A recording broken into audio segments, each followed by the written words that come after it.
She arrived with nothing but a name on a contract and a locked trunk, and within 10 minutes of stepping off that stagecoach, the most powerful man in the valley had already decided she needed to be destroyed. Not because she'd done anything wrong, not because she'd spoken out of turn or made an enemy before she'd even learned the streets, but because Harlan Voss had looked at Elena Hawthorne the way a chess player looks at a piece that doesn't belong on the board, and he'd made a decision right then and there that she wouldn't last the week.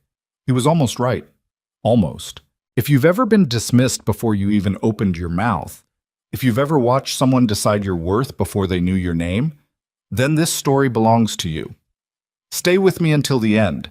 Drop a comment telling me what city you're watching from. I want to see how far this story travels. The stagecoach from Millbrook arrived 47 minutes late, which was considered early for Dry Creek. The town sat in a shallow valley between two ridgelines that caught the wind wrong and funneled dust down the main street in slow, deliberate spirals, like the land itself was trying to sweep the place clean of people.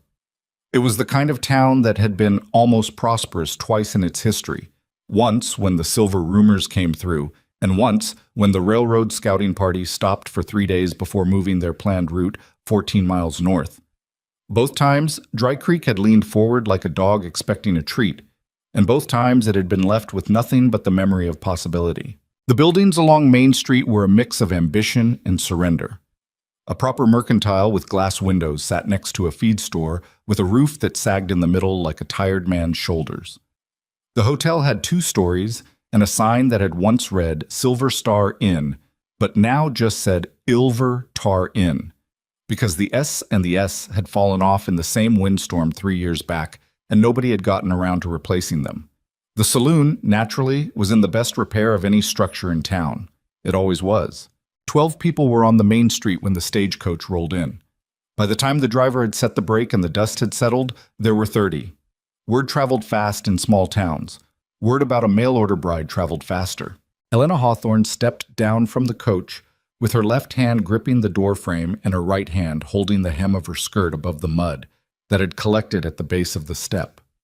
She was 30 years old, though she looked both younger and older depending on the light, younger in the angles of her face, older in the steadiness of her eyes.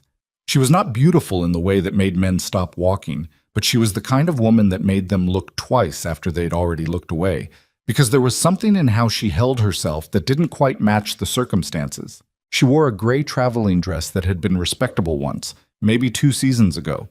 Her dark hair was pinned up under a hat that had survived the 3-day journey better than most things. She carried a small leather satchel over her shoulder, and she stood at the bottom of the stagecoach steps and looked up and down the main street of Dry Creek with the careful, measuring expression of a woman who had learned to assess a situation before she committed herself to it. Behind her, the driver and his assistant unloaded luggage from the roof of the coach. One piece at a time, bags and cases came down.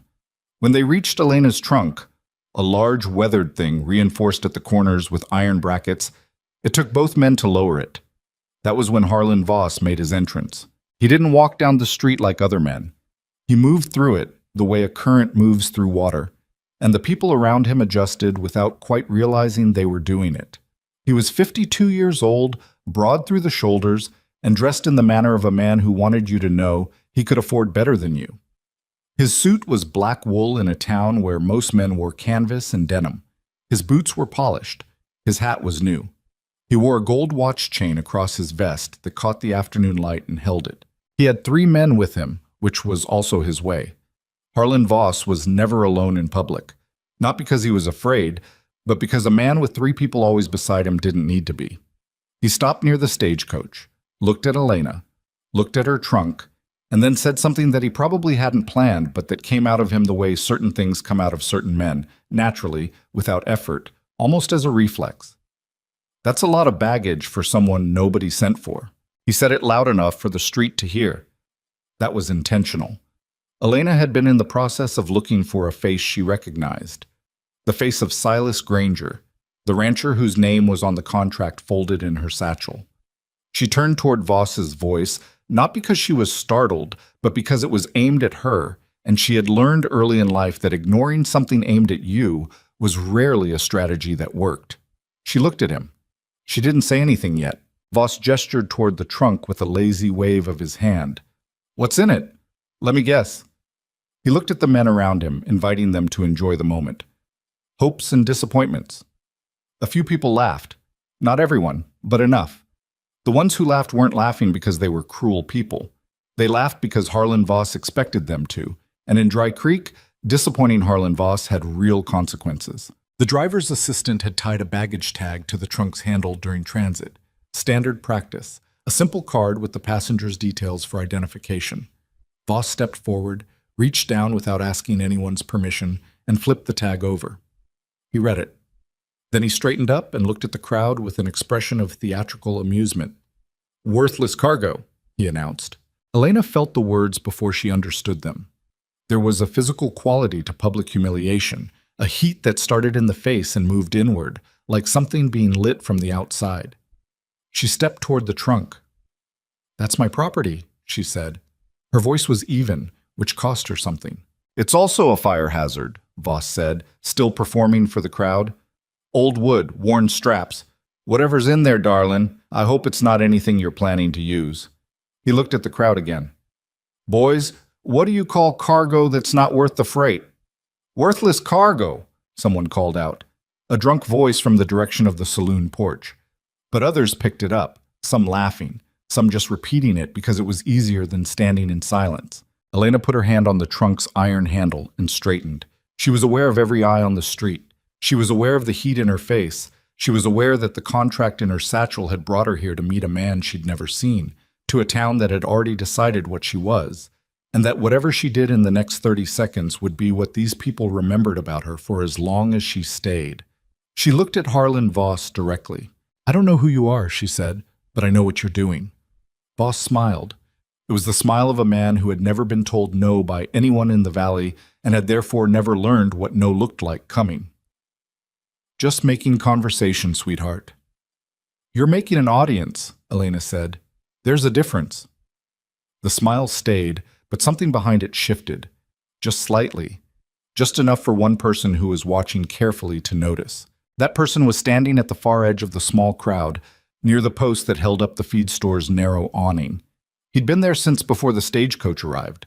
He'd arrived 10 minutes early, which was unusual for him, because he had 47 other things that needed doing at the ranch, and coming into town to meet a woman he hadn't asked for was not something he'd budgeted time for. Silas Granger was 34 years old and had the look of a man who'd spent most of those years outside in weather that wasn't always cooperative. He was lean in the way that comes from work rather than hunger, though there had been some of both in recent years. His face was angular, weathered, with a jaw that didn't quite set right from an old break that had healed crooked. He had dark eyes that had the habit of going still when he was thinking, which happened often enough that some people mistook it for hostility. He watched Voss work the crowd and felt something that wasn't quite anger and wasn't quite shame, but sat somewhere between the two. He'd known Harlan Voss for 11 years. He'd watched him buy up 3 neighboring ranches in the last 4 seasons alone. He understood exactly what Voss was doing right now and why. Because a woman who arrived humiliated and dependent was useful to Voss in ways that Silas hadn't quite worked out yet, but would. He pushed himself off the post and walked toward the stagecoach. The crowd parted for Silas the way it parted for most men in work clothes who walked with a particular kind of purpose, not the theatrical purpose of a man like Voss, but the practical purpose of a man who was about to do something specific and didn't need anyone's attention to do it. He stopped next to Elena's trunk. He didn't look at Voss immediately. He looked at Elena. "Elena Hawthorne," he said. "Yes," she said. "I'm Silas Granger." She studied him for a moment. Whatever she'd expected, she'd spent 3 days on a coach imagining a face. This wasn't quite it. He was not what the letter had suggested. The letter had been practical, almost formal, describing the ranch, the work, the arrangement. It had not been warm exactly, but it had been honest, or at least she'd thought so. Looking at him now, she thought honest was probably still accurate. Warm was going to take some time. "You're late," she said. Not accusatory, observational. "I know," he said. "Coach came in early." Coach was 47 minutes late. Silas absorbed this. "Then I'm more late than I thought." A few people in the crowd laughed at that, different from the earlier laughter. Nervous laughter. The kind that happens when 2 people meet under public scrutiny and refuse to perform discomfort for the audience. Voss had not left. He stood with his thumbs in his vest pockets, watching this reunion with the interest of a man who'd invested in the outcome. "Granger," he said, "I didn't know you were expecting company." Silas turned to look at him then. "You know what I'm expecting, Harlan." Something passed between the two men, something compressed and old, the kind of tension that accumulates over years and doesn't need much surface area to communicate itself. Voss's smile stayed in place, but his eyes did something different, hardened, recalibrated. "She came a long way," Voss said, "for a ranch that's barely standing." "Ranch is standing fine," Silas said. "For now." Voss said the two words lightly, the way you'd mentioned the weather. Then he turned back to the crowd as if the conversation bored him. "Well, good luck to you both." He looked at Elena. "You're going to need more than luck, sweetheart. You're going to need a miracle." He walked away, his three men falling into step around him, and the crowd began to disperse the way crowds do when the main event has passed. Gradually, in twos and threes, already revising the story into the version they'd tell at dinner. Elena watched Voss go. Then she looked at Silas. "Who is he?" "Harlan Voss," Silas said. "He owns about a third of the valley and wants the other 2/3. "Does he want your ranch?" Silas bent down and took hold of one side of the trunk's leather strap. "Help me with the other side," he said. "Does he want your ranch?" she asked again. Silas looked up at her. His expression didn't change much, but his eyes did that still thing, thinking, calculating. "Yes," he said. She took hold of the other side of the strap. They loaded her trunk into the back of Silas's wagon in silence.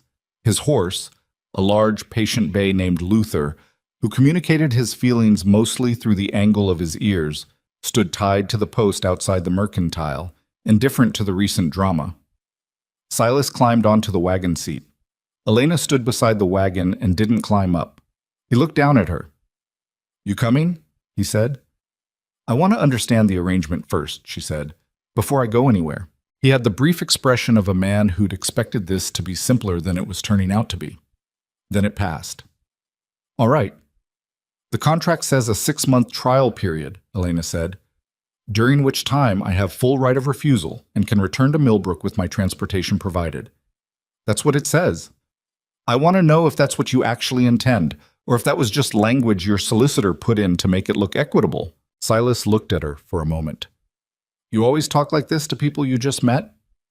"I talk like this to people I'm about to make decisions with." He considered that. "The contract says what it says. You want to leave after a week, I'll drive you to the station myself. After a month?" Same answer. "After 3 months?" "Are you planning to leave after 3 months?" "I'm planning to know what my options are," she said. Silas took a slow breath. "Miss Hawthorne, I'm not going to pretend this situation is anything other than what it is. I needed help with the ranch. Hiring someone outright costs money I don't have right now. The arrangement—" He paused, seemed to choose words carefully. "The arrangement was presented to me as practical. I'm not going to tell you it was romantic. I'm not going to tell you we're well matched because I don't know you well enough to say that." She was quiet, listening. "What I can tell you is that I don't lie to people and I don't trap them," he continued. "If you come out to Iron Ridge and it's not what you want, you say so and we figure it out. I'm not going to hold a contract over your head like a debt." She looked at him for a long moment. Then she climbed up onto the wagon seat. "All right," she said. "All right? That's what I needed to know." Silas unwrapped the reins from the post and clicked Luther forward. They moved down the main street of Dry Creek past the mercantile and the feed store and the Ilver Tar Inn, and Elena looked at the town as it slid past her and thought, "I have made larger bets on thinner odds than this." She had. That was the part she hadn't told the contract.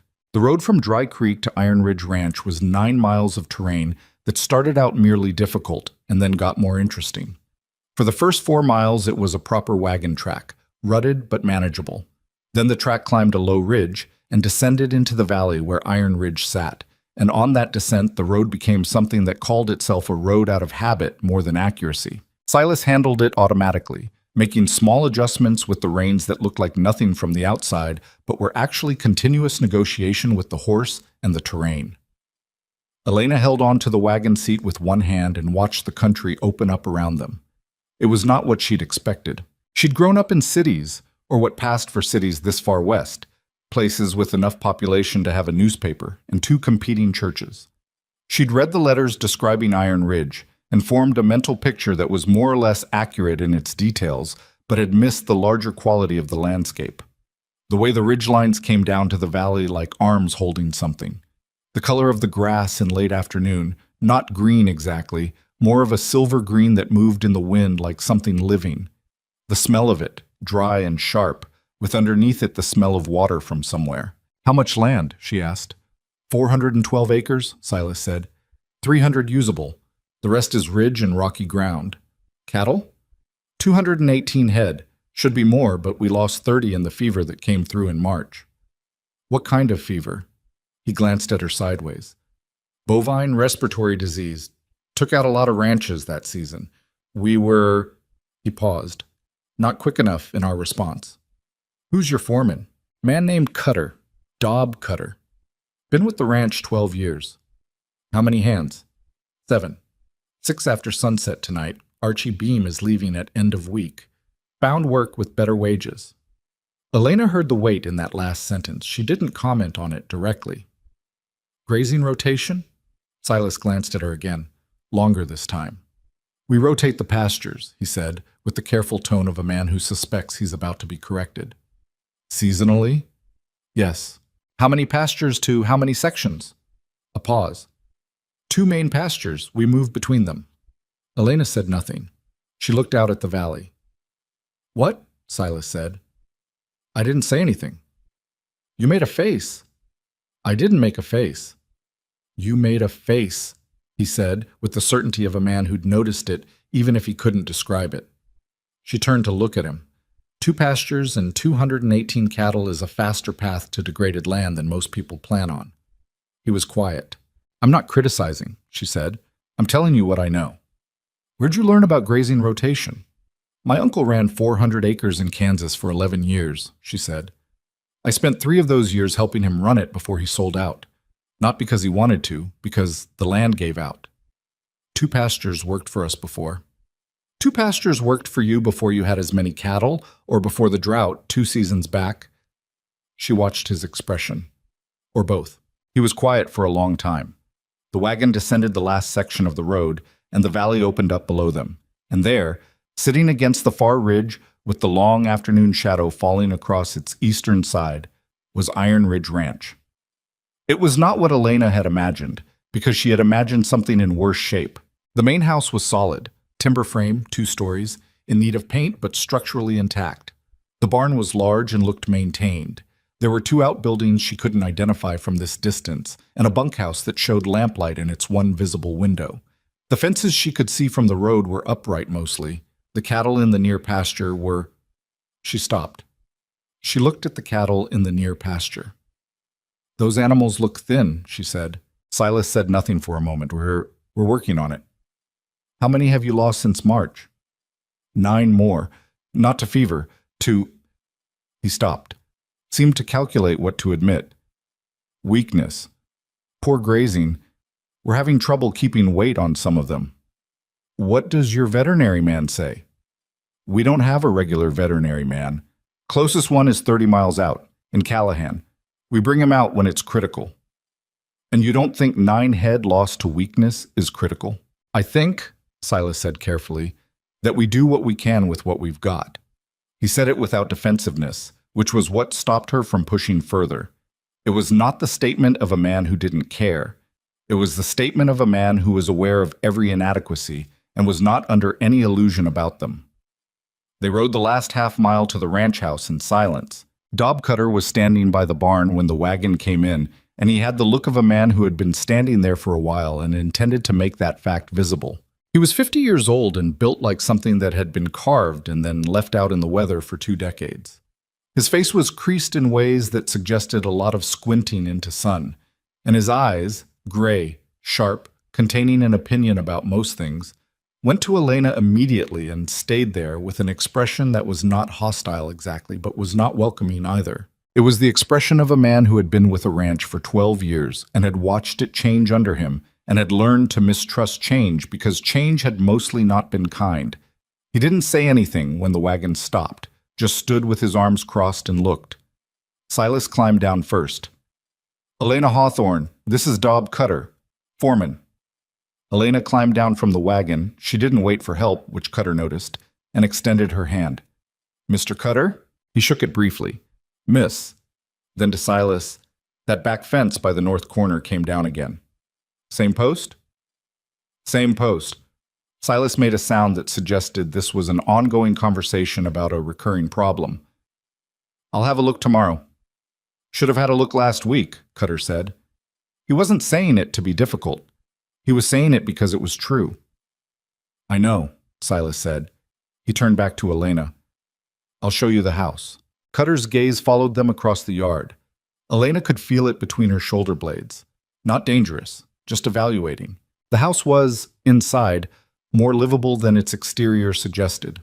The main room had a large stone fireplace that took up one wall, a heavy table with 6 chairs, and shelves of practical books, ranch management records, almanacs, a medical reference. 2 works of history that had probably been read and reread more than anything else in the room. The kitchen was behind the main room, wood-burning stove, cold pantry, window above the sink that looked out at the barn. Elena stood in the middle of the main room and looked at everything carefully, not evaluating it for comfort, evaluating it for what it told her. "The books are yours?" she asked. "Some were my father's." "How long has the ranch been in your family?"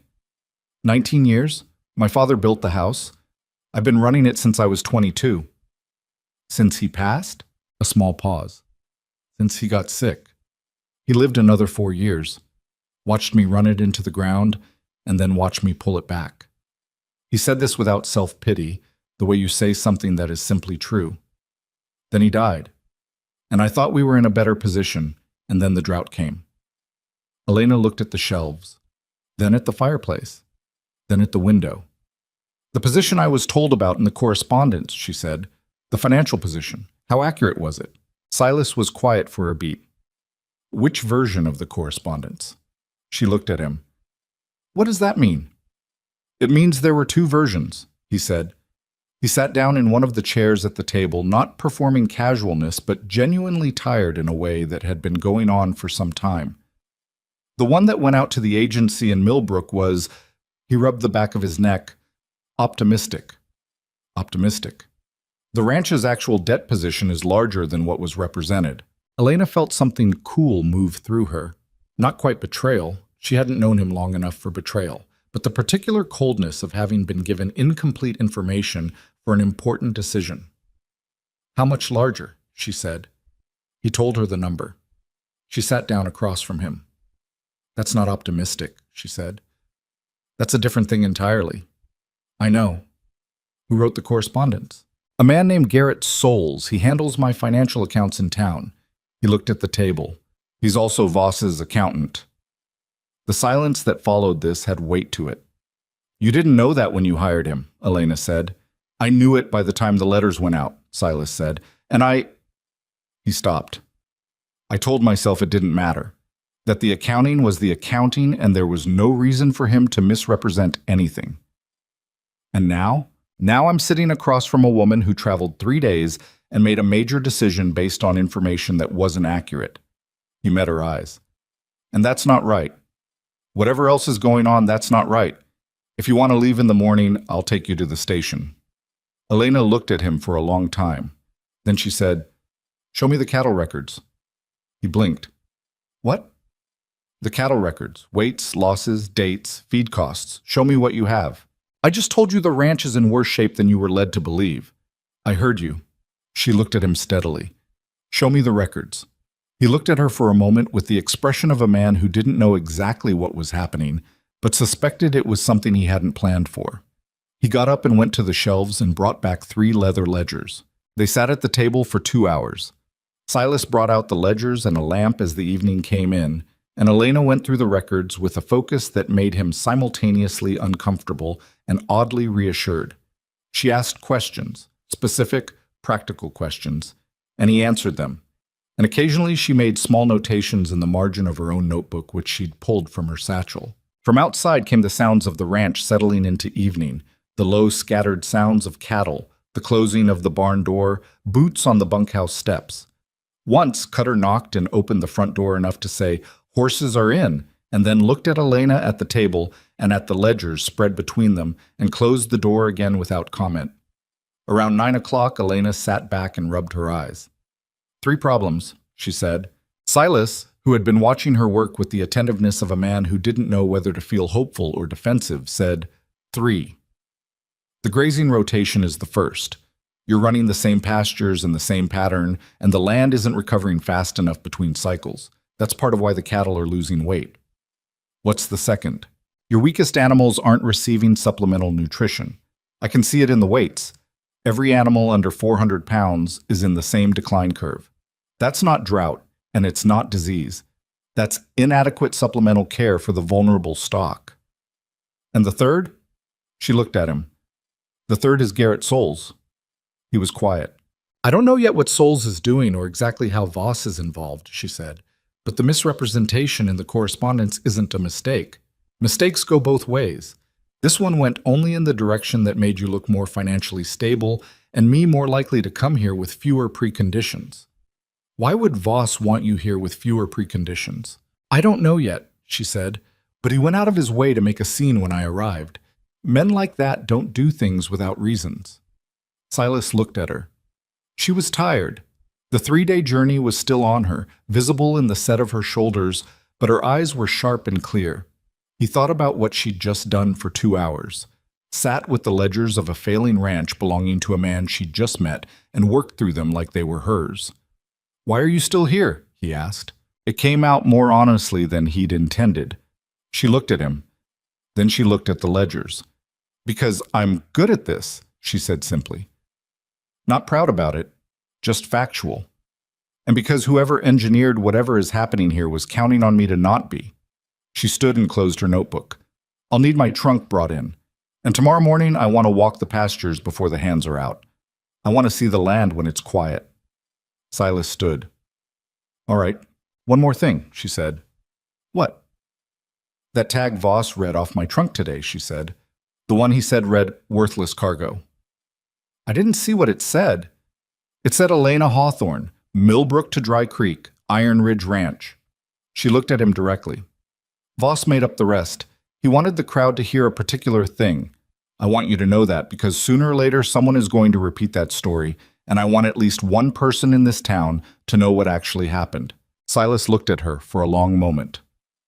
"I'll get your trunk," he said. The room they gave her was on the second floor, at the east end of the house where she'd catch the morning light. It had a narrow bed with a wool blanket, a washstand with a cracked ceramic basin, and a single window that looked out across the near pasture toward the ridge. She unpacked only what she needed for the night. The trunk stayed mostly closed. There was something in the act of fully unpacking, of spreading yourself across a space, that felt like a commitment she wasn't ready to make. Not because she'd decided to leave, because she'd decided to be careful. She sat on the edge of the bed in the dark and listened to the ranch. It was different from every silence she'd known. Cities had a continuous background noise that you stopped hearing, but that was always there, a kind of humming static of people. The stagecoach towns she'd passed through had their own sounds: wind, saloon music, the occasional raised voice. Iron Ridge at night was something else. The cattle sounds were distant. The wind moved through the grass outside with a sound like something breathing slowly. The house settled around her with small wooden sounds. She thought about Harlan Voss. She thought about the word he'd said, worthless, and how he'd said it in front of a crowd and how a crowd had laughed, and how she had stood there and felt it land. She'd felt it land. That was the thing she didn't say to Silas, and wouldn't have said. The words had landed and hurt, because words like that, delivered publicly by a powerful man in front of a gathered crowd, were designed to land and hurt. That was their function. But she'd been hurt before, by more targeted things than a stranger's cruelty. She'd lost the ranch in Kansas with her uncle. She'd lost her mother in the winter of her 27th year. She'd made a decision at the age of 29, living in a rooming house in Millbrook and writing figures into a ledger for a man who paid her barely enough to eat, that she was finished waiting for circumstances to be favorable before she moved forward. The mail-order arrangement had not been romantic. She'd been clear-eyed about that from the start. It was a practical response to a practical situation, a chance at land, at work that mattered, at a life that had more square footage than a rooming house. She hadn't expected to arrive and find the finances worse than advertised. She hadn't expected the public humiliation. She hadn't expected to sit at a kitchen table for 2 hours going through a stranger's ledgers and feel, for the first time in 3 years, that she was doing what she was supposed to be doing. She thought about the cattle in the near pasture, the thin ones, the ones losing weight on rotation patterns that weren't giving the land time to recover. She knew what to do about that. She didn't know yet what to do about Harlan Voss or Garrett Soules or the shape of whatever had been arranged around her arrival. But she knew what to do about thin cattle and depleted pasture, and that was somewhere to start. She lay down on the narrow bed and pulled the wool blanket over her and listened to the ranch breathe around her. Outside, the near pasture was a dark shape against the lighter dark of the sky, and the cattle moved in it slowly, patient and undemanding, waiting for whatever came next. She was out before sunrise. The house was still dark, the bunkhouse too. There was one light in the barn. Silas, she found out later, was usually up at 4:30, the habit of years. But she didn't go to the barn. She went to the fence line of the near pasture with the notebook from her satchel and a stub of pencil, and she walked. She walked the full perimeter of the near pasture first, then moved across it in a rough grid, stopping every 20 or 30 paces to crouch and look at the grass. The morning light came up slowly, gray first and then gold at the ridgeline, and in that gradual light she could see what the pasture was telling her. The grass was right enough at the fence lines, but in the center sections, the heavily trafficked areas where cattle congregated, the ground was compacted. The grass was short and sparse. In 2 places she found sections of bare earth that had started to crust over. She pressed her fingers into the ground and felt the resistance of soil that had been walked on too many times without rest. She wrote notes. She found sections she would designate for recovery. She mapped, roughly, a 3-section rotation that would give each area twice as long to rest. She marked the water sources and noted that the near trough was on the wrong side of the pasture. It was pulling the cattle to one section too consistently, concentrating damage. Then she went to the cattle themselves. The herd was scattered across the upper half of the pasture. She moved through them slowly, not rushing, letting the animals register her presence without treating it as a threat. This was something her uncle had drilled into her. You can't look at cattle properly if they're spooked. You have to be something they can ignore. She moved and they shifted around her, not fleeing but redistributing, and she looked at each animal she passed. The weight, the coat condition, the eyes, the quality of the movement. Most were all right. Not well, not the kind of well they should be, but all right. Eating, moving, maintaining, but there were 15, maybe 17 animals that were noticeably behind the others. Not just thin, something different in how they moved, a flatness to it. She found one, a young heifer, maybe 2 years old, white-patched on her left flank, standing slightly apart from the others with her head low in the particular way that meant something was wrong internally. Elena crouched near her and looked carefully. The heifer's eyes were dull. Her ribs showed more than they should. "Hey," Elena said quietly. Not to communicate anything useful, just to not be silent. The heifer looked at her with the patient, mild expression of a prey animal that had decided she wasn't an immediate threat. Elena made her notes. She was at the far end of the pasture, in the lower section near where the fence ran along the creek bed, when she heard footsteps behind her and turned to find Dob Cutter approaching with 2 mugs. He held one out, coffee. She took it. They stood side by side for a moment, looking at the pasture. "You're up early," Cutter said. Not accusatory, noting a fact. "I wanted to see the land before it got busy," she said. Cutter took a drink of his coffee. "What do you see?" She looked at him. He was asking genuinely. Whatever his reservations about her presence, and she suspected they were significant, he was asking the question because he wanted the answer. "Grazing damage in the center sections," she said. "The rotation isn't giving the land enough recovery time. The trough placement is concentrating your cattle in the wrong areas." She paused. "And you have 17 animals that are not just underweight. Some of them have a secondary issue I want a veterinary man to look at. Particularly that young heifer down by the creek." Cutter turned and looked toward where she was pointing. He was quiet for a long moment. "I've been watching that heifer for 2 weeks," he said. "What does your gut say?" He turned back to his coffee. "My gut says she needs more than pasture rotation." "Does she have a name?"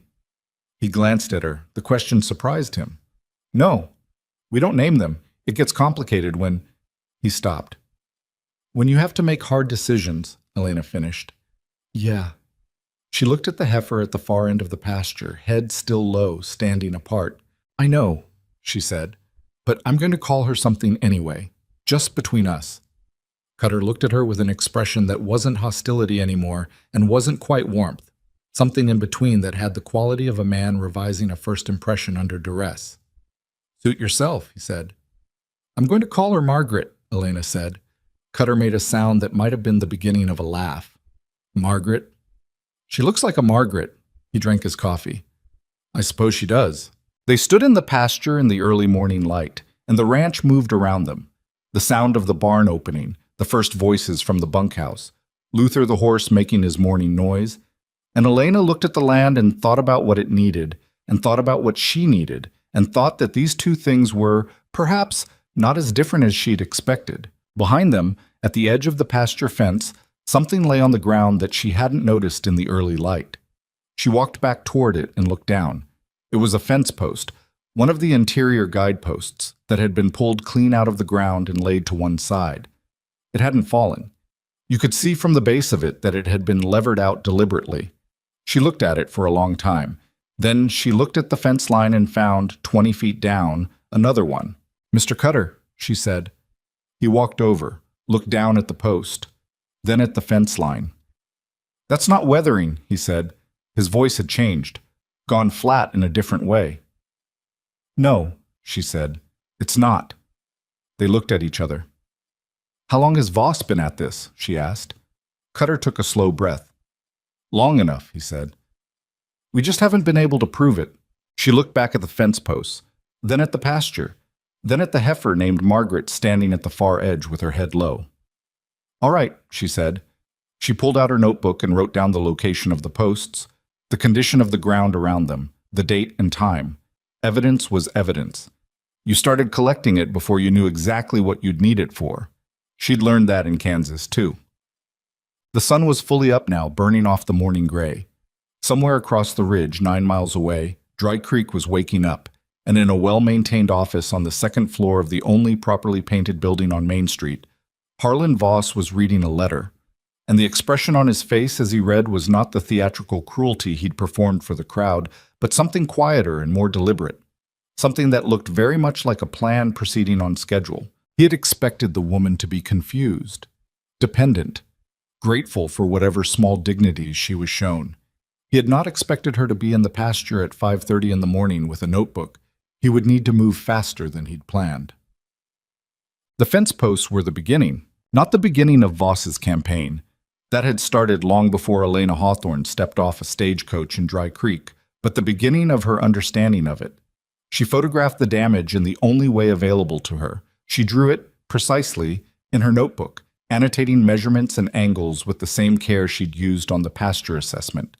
2 posts pulled clean, a third loosened but not removed, all within the section of fence line that bordered the creek where cattle were most likely to wander through in the night. She didn't tell Silas immediately, not because she intended to keep it from him, but because she wanted to understand the full picture before she handed him a partial one.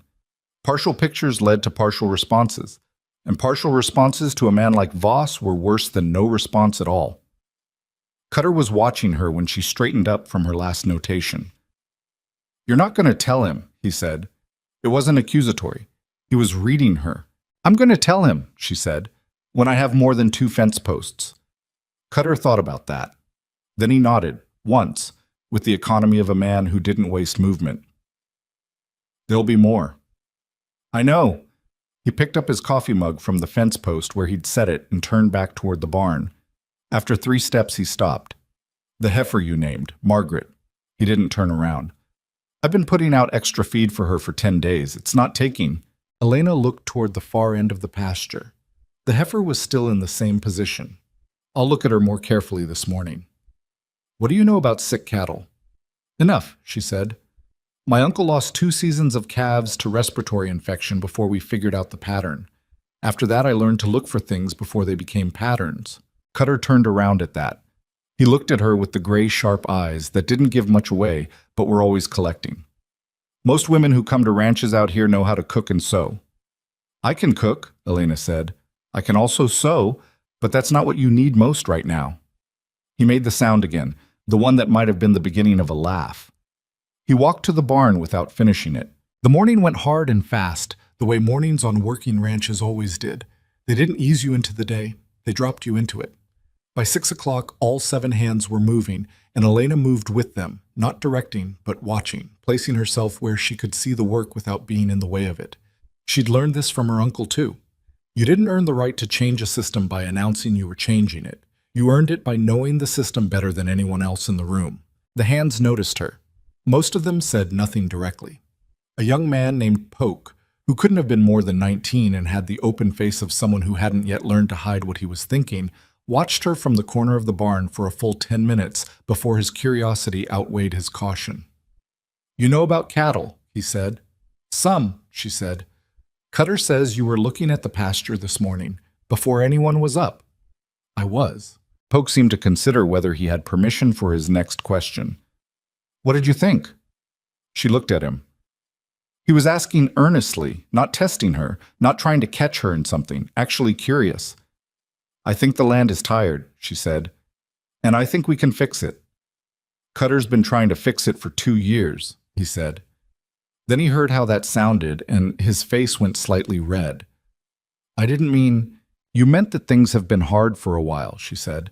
"That's not a criticism. That's a fact." He relaxed fractionally.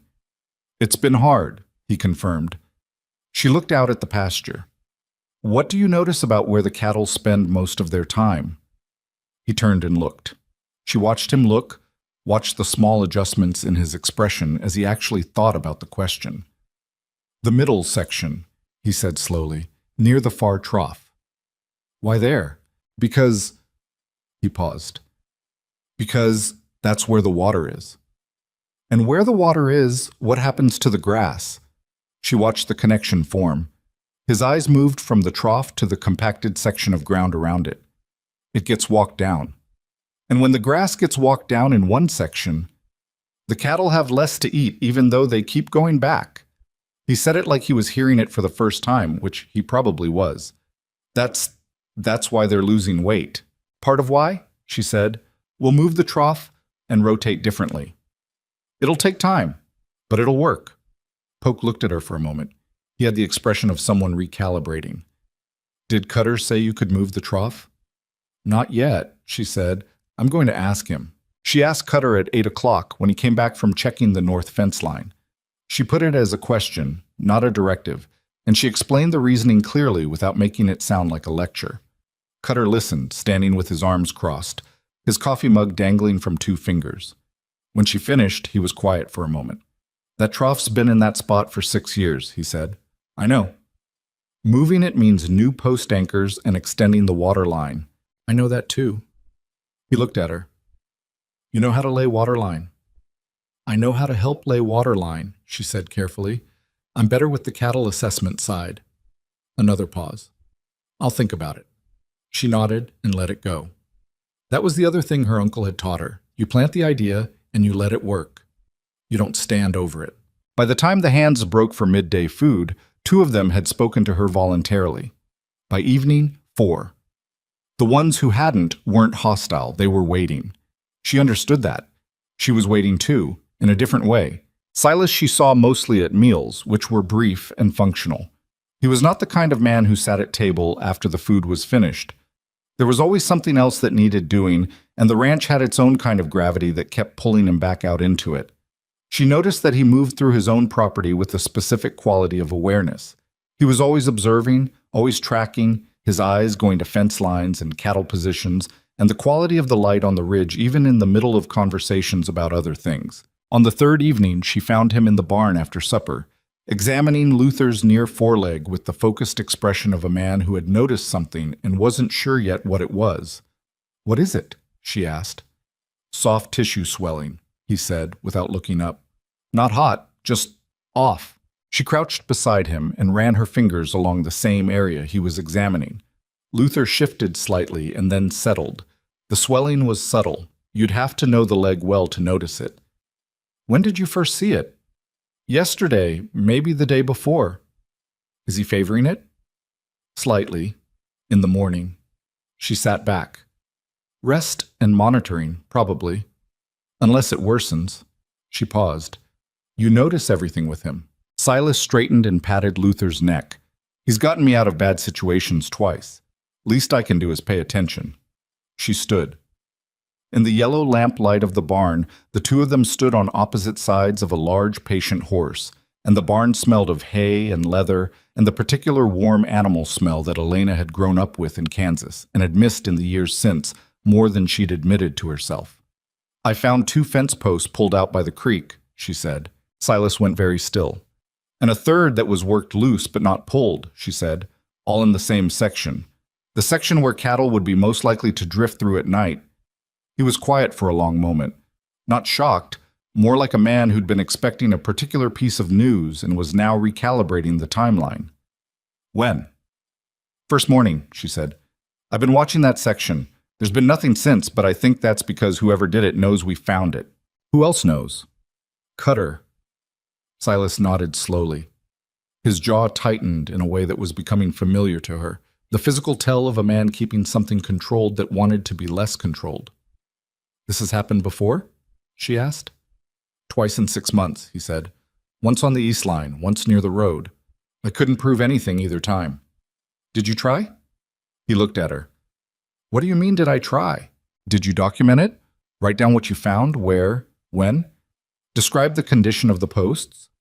I told Cutter. Cutter told the hands, we fixed the fence. She pulled out her notebook and opened it to the page where she'd sketched the fence damage. She turned it toward him.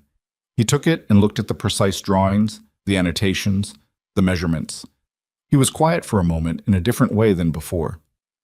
You drew this? He said. Evidence you can't describe exactly isn't much use later, she said. He looked at the drawings for another moment. Then he handed the notebook back carefully, like it was something that mattered. I should have done this. You were fixing the fence, she said. Not a defense of him exactly, more an acknowledgement that there was always too much to do and some things fell through. I should have done both, he said.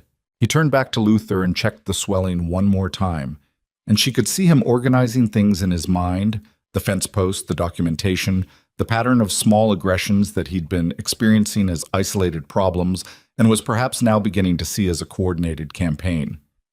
Garrett Souls, she said, how much access does he have to your financial accounts? He manages them, Silas said. Bills, payments, records. Does he know when your major debt payments are due? Yes. Does he know when you're most stretched? A pause. Yes. Then he knows when you're most vulnerable to losing a business partner or a supply line, she said, because someone who knows your finances knows exactly when to apply pressure. Silas turned from the horse. He looked at her with an expression she hadn't seen on him yet, something stripped of the usual composed practicality, something that looked, briefly, like a man who'd just understood the size of what was behind him. I hired him 4 years ago, he said. I know. He had good references. Voss is good at providing references, she said. He rubbed the back of his neck. I have a cattle auction in 6 weeks, 15 head. If I can make that auction count, it covers the next 2 debt payments and buys me time through winter. And Souls knows that. Yes. She looked at him steadily. Then we have 6 weeks to make sure that auction happens the way it needs to. He looked back at her. The barn lamp moved in a draft from somewhere, and the shadows shifted around them. You keep saying we. I noticed, she said. You've been here 3 days. 4, she said, and I haven't left yet. He was quiet for a moment that stretched long enough to be something other than simple. Then he looked back at the horse, and when he spoke again, his voice had a different quality. Quieter, more careful. The money I owe, he said. It's more than I told you at the table the other night. She looked at him. How much more? He told her. She absorbed it. She didn't say anything immediately. She looked at Luther, who was regarding them both with the patient disengagement of an animal who'd heard a lot of human conversations and had reached no conclusions about them. Is there any part of this you're not telling me? She asked. He thought about it honestly. That was the thing about him that she'd begun to identify. He actually thought about questions before he answered them, instead of giving the first comfortable answer. Probably, he said. Not because I'm trying to hide it, because I'm still working out what all of it means myself. Then we'll keep working it out, she said. She picked up the lamp from the hook near the barn door. Get some sleep, and tomorrow I need you to help me move that trough in the near pasture. Cutter said he'd think about it. Cutter already decided yes, she said. He just needs a day to decide that it was his idea. She heard something from the direction of the barn door as she left. A short, involuntary sound from Silas that was definitely the beginning of a laugh, though she was already outside and into the dark before she could be certain. The weeks that followed were not a transformation. That was the word people used later, when they had the comfort of distance and outcome. At the time, it felt nothing like transformation. It felt like work, most of it grinding and unglamorous, with setbacks scheduled in at irregular intervals to prevent any feeling of momentum from getting too comfortable. The trough move took 3 days, longer than Elena had estimated because the waterline ran through rockier subsoil than anyone had expected, and on the second day a section of it cracked and had to be relayed from scratch. Poke split his palm on a piece of jagged pipe fitting and had to wrap it and keep working, which he did without complaining, which raised him slightly in everyone's estimation, including his own. By the end of it, the trough was in its new position. The near pasture was divided into 3 rotating sections, and Cutter had spent half a day walking the new layout before he said anything. What he said was, "That might work." From Cutter, at that stage, it was practically a declaration of faith. Elena spent her evenings on the weakest animals. The 17 she'd flagged in the first morning walk became 22 as she looked more carefully. 5 more she'd initially given the benefit of the doubt and then stopped giving after watching them for a week. Margaret the heifer was the most worrying. She wasn't declining fast, but she wasn't improving either, and Elena had started supplementing her feed with a mixture of ground oats and dried molasses that her uncle had used for animals that needed caloric encouragement without digestive stress. She sent a letter to the veterinary man in Callahan on the 8th day. She wrote it herself, describing what she'd observed with clinical precision: weights, temperature variations she'd tracked, the dull eyes, the movement quality, the response to supplemental feeding. She asked specific questions. When his response came back 12 days later, slower than she'd hoped, faster than she'd feared, it confirmed 2 things she'd suspected and told her 1 thing she hadn't known.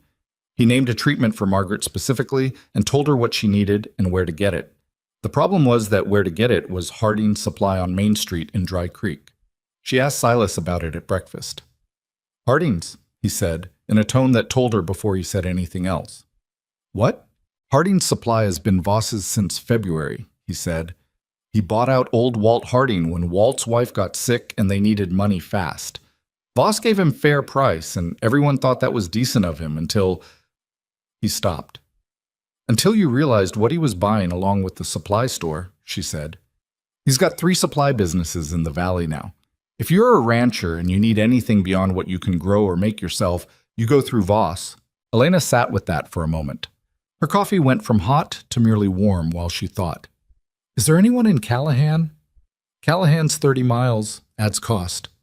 There's a treatment for that heifer that she needs within the next 2 weeks or we're going to lose her," Elena said.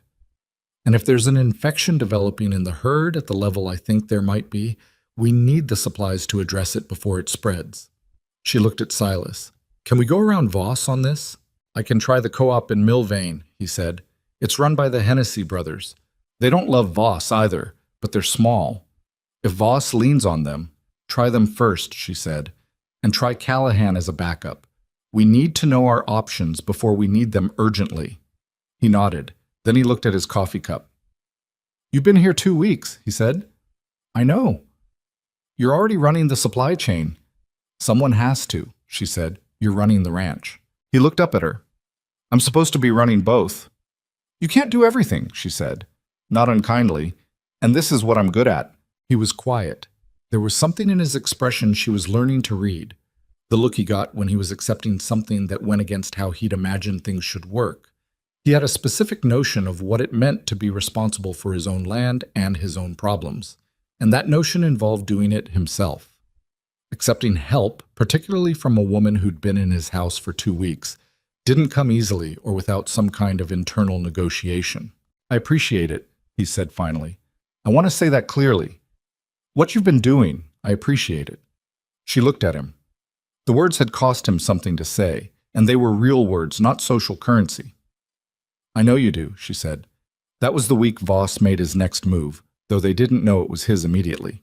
One of the hands, a quiet, reliable man named Thomas, who'd been at Iron Ridge for 3 years, came to Silas on a Wednesday evening with an expression that said he hadn't wanted to have this conversation and had spent some time trying to find a way out of it. I got an offer, Thomas said. Silas looked at him. From who? Garrison Creek Ranch. A pause that communicated more than the words. Garrison Creek was Voss's southernmost property. Better wages, steady hours. They said they could use someone who knows this valley well. Someone who knows this valley, Silas repeated. Flat. Tomas looked uncomfortable. I got a family in Milvain. The wages here, you know I'm not complaining. You know I understand the situation. But how much better? Silas asked. Tomas told him. Silas absorbed it. Elena, who was across the yard near the barn door and could hear the conversation clearly, kept her attention on the fence plank she was examining. She didn't look over. I'm not going to tell you what to do, Silas said. You got a family. You have to do what's right for them. I wanted to tell you face to face, Tomas said. Not just leave. When? End of next week. A pause. All right, Silas said. Tomas walked away, and Elena waited until he was out of earshot before she crossed the yard to where Silas was standing with his hands in his pockets looking at the middle distance. He's the second one, she said. I know, Silas said. Archie Beam was the first. Now Tomas. Both went to Voss Properties? Beam to Callahan. I don't know if that's Voss. He looked at her. Tomas is. He's going to pick them off one by one, she said. Offer better wages until you don't have enough hands to run the operation effectively. Then when you miss a debt payment, he moves on the note, Silas finished. I know what he's doing. He exhaled slowly. I just can't outbid him. I don't have the money. Elena looked at the bunkhouse, then at the barn, then at the near pasture where the new trough was in place and the cattle were, for the first time in weeks, distributed more evenly across the available grazing. What are the hands who are staying worth to you? She asked. Everything right now, he said.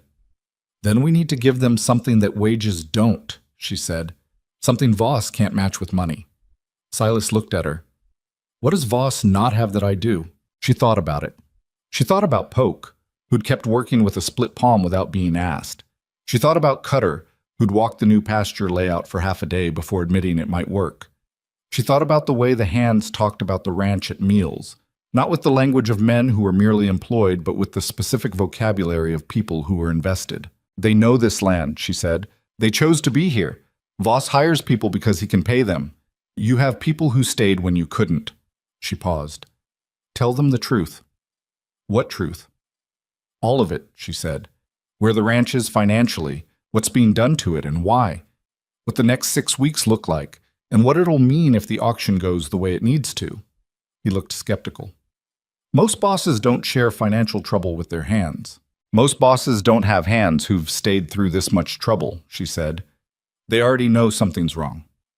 They're not idiots. Telling them the truth respects that. She held his gaze. And it gives them a reason to stay that isn't just money. He was quiet for a long time. The light was going out of the sky in the west, that particular orange going to copper color that happened in this valley when the day ended well. That's a gamble, he said. Yes, she said. So is everything else we're doing. He called the hands together the following morning before the day started. All 5 of the remaining ones, plus Cutter. He told them the truth. He was not smooth about it. He stumbled in places, and the numbers clearly hurt him to say out loud. And once he stopped and started again from a different angle because the first angle was too close to something. But he told them. When he was done, nobody said anything for a moment. Then Cutter said, So the auction in 6 weeks? Yes, Silas said. 15 head. If we get them there in condition, Cutter looked at Elena. She looked back at him. Something passed between them, not agreement exactly, more an acknowledgement that they'd been working toward the same thing from different directions. Margaret's responding to treatment, she said. Not as fast as I'd like, but she's responding. Cutter looked at the other hands, then back at Silas. All right, he said, what do you need? And there was something in those 4 words from Dob Cutter that shifted the air in the yard. Something that wasn't dramatic, wasn't a speech, wasn't the language of resolve and courage that stories usually reached for. It was just a man who'd been with a piece of land for 12 years, deciding he was still with it. The others heard it and said their own versions. Polk's version was enthusiastic. The quieter ones just nodded. That afternoon, a writer came from town with a letter for Elena. She read it in the kitchen. It was from the agency in Millbrook, the same agency that had arranged the marriage contract. It was addressed to her, not to Silas, and it was written in the formal language that people used when they wanted to seem official and impersonal. It said the contract contained a provision she had not been shown. It said that in the event of a financial default on Iron Ridge Ranch during the contract period, all assets brought into the marriage arrangement, including her documented contributions to ranch operations, were legally considered part of the estate and subject to debt settlement. It took her a moment to understand what she was reading. Then it took her another moment to understand what it meant. Whatever she built here, whatever work she did, whatever she salvaged, if the ranch went under during the contract period, her contributions weren't hers. They belonged to the debt. They would belong to whoever held the debt. She read it 3 times. Then she set it on the table and sat very still and thought about who had arranged this contract and who had prepared its language and who stood to benefit if she worked hard to save a ranch that then defaulted anyway. She thought about Garrett Soules managing Silas's accounts. She thought about Voss reading her baggage tag at the stage stop and performing her humiliation for a crowd. She thought about the fence posts pulled from the ground near the creek. She thought about Tomas receiving a job offer from Garrison Creek Ranch. It was not 3 separate things. It had never been 3 separate things. She picked up her notebook and opened it to a fresh page and began to write. She wrote fast because the shape of it was clear now and she wanted to get it down before the edges blurred. She wrote what she understood and what she still didn't and what she needed to find out. She wrote names. She drew lines between them. When Silas came in for the evening meal, she was still at the table, the notebook in front of her, 2 pages filled. He looked at the letter sitting beside the notebook. He looked at her face. He sat down. "Tell me," he said. She told him. He sat across from her and listened, and his expression did several things in quick succession: confusion, then comprehension, then something harder and more settled that sat in his jaw and around his eyes, and was the particular look of a man who has just understood that someone has been playing a long game with his life. "The contract," he said, "the same contract the agency sent you." "The provision wasn't in the copy I was given," she said, "but it appears to be in the original." "Soules prepared the financial side of that arrangement," Silas said. "I know." "On my behalf." He said it with a kind of careful precision, like testing ice. "He prepared documents on my behalf that I didn't fully read because I trusted him, and I was dealing with 3 other things that week, and—" He stopped. "It's not your fault," she said. "I trusted him," he said again. "Not an excuse, an accounting." "Voss chose him carefully," she said. "People like Voss always do." The lamp between them was the only light in the kitchen. Outside, the ranch was quiet in the particular way it got after 9 o'clock. Not silent, but settled. Somewhere in the barn, Luther shifted his weight. In the near pasture, the cattle were still. Margaret was still eating tonight. Elena had checked at 8. The heifer's head had been up, which was better than it had been. "What do we do?" Silas said. Elena looked at what she'd written. "We do what we were already doing," she said. "We get those 15 head in condition. We make the auction. We cover the debt payments." She paused. "And we find a way to expose what Soules did and what Voss has been engineering before Voss finds a way to make it look like something else." 6 weeks, Silas said. 6 weeks, she confirmed. He looked at her across the table. The lamplight made the angles of his face sharper, showed the tiredness around his eyes that was a permanent feature now, had been for some time. He looked like a man who had been carrying something heavy for long enough that he'd stopped noticing the weight, and only noticed it now because someone was pointing it out. "You could leave," he said. "If you left now, before any of this, before the default clause means anything, you'd be clear of it." She looked at him steadily. "I know." He waited. "I'm not leaving," she said. He held her gaze. "Why not?" She thought about it honestly because he'd asked honestly. "Because whoever put this together was counting on me to be the kind of person who would," she said, "and I'm not going to give them that. She closed her notebook. Outside in the near pasture, the cattle moved quietly through the dark, and the new trough stood exactly where she'd said it should, and the grass in the resting sections was, almost imperceptibly, beginning to come back. The 5 days before the auction were the worst. Not the worst in the way that dramatic things are worst, sudden and loud and over quickly. This was the grinding kind of worst, the kind that accumulated in small increments and didn't give you a clean moment to respond to because there was no single thing to respond to. There was just pressure, applied from multiple directions simultaneously, designed to make you feel like every choice you made was the wrong one. It started with the supply line. Elena had arranged with the Hennessy brothers in Milvain for the remaining treatment supplies Margaret needed and additional feed supplements for the weaker animals in the herd.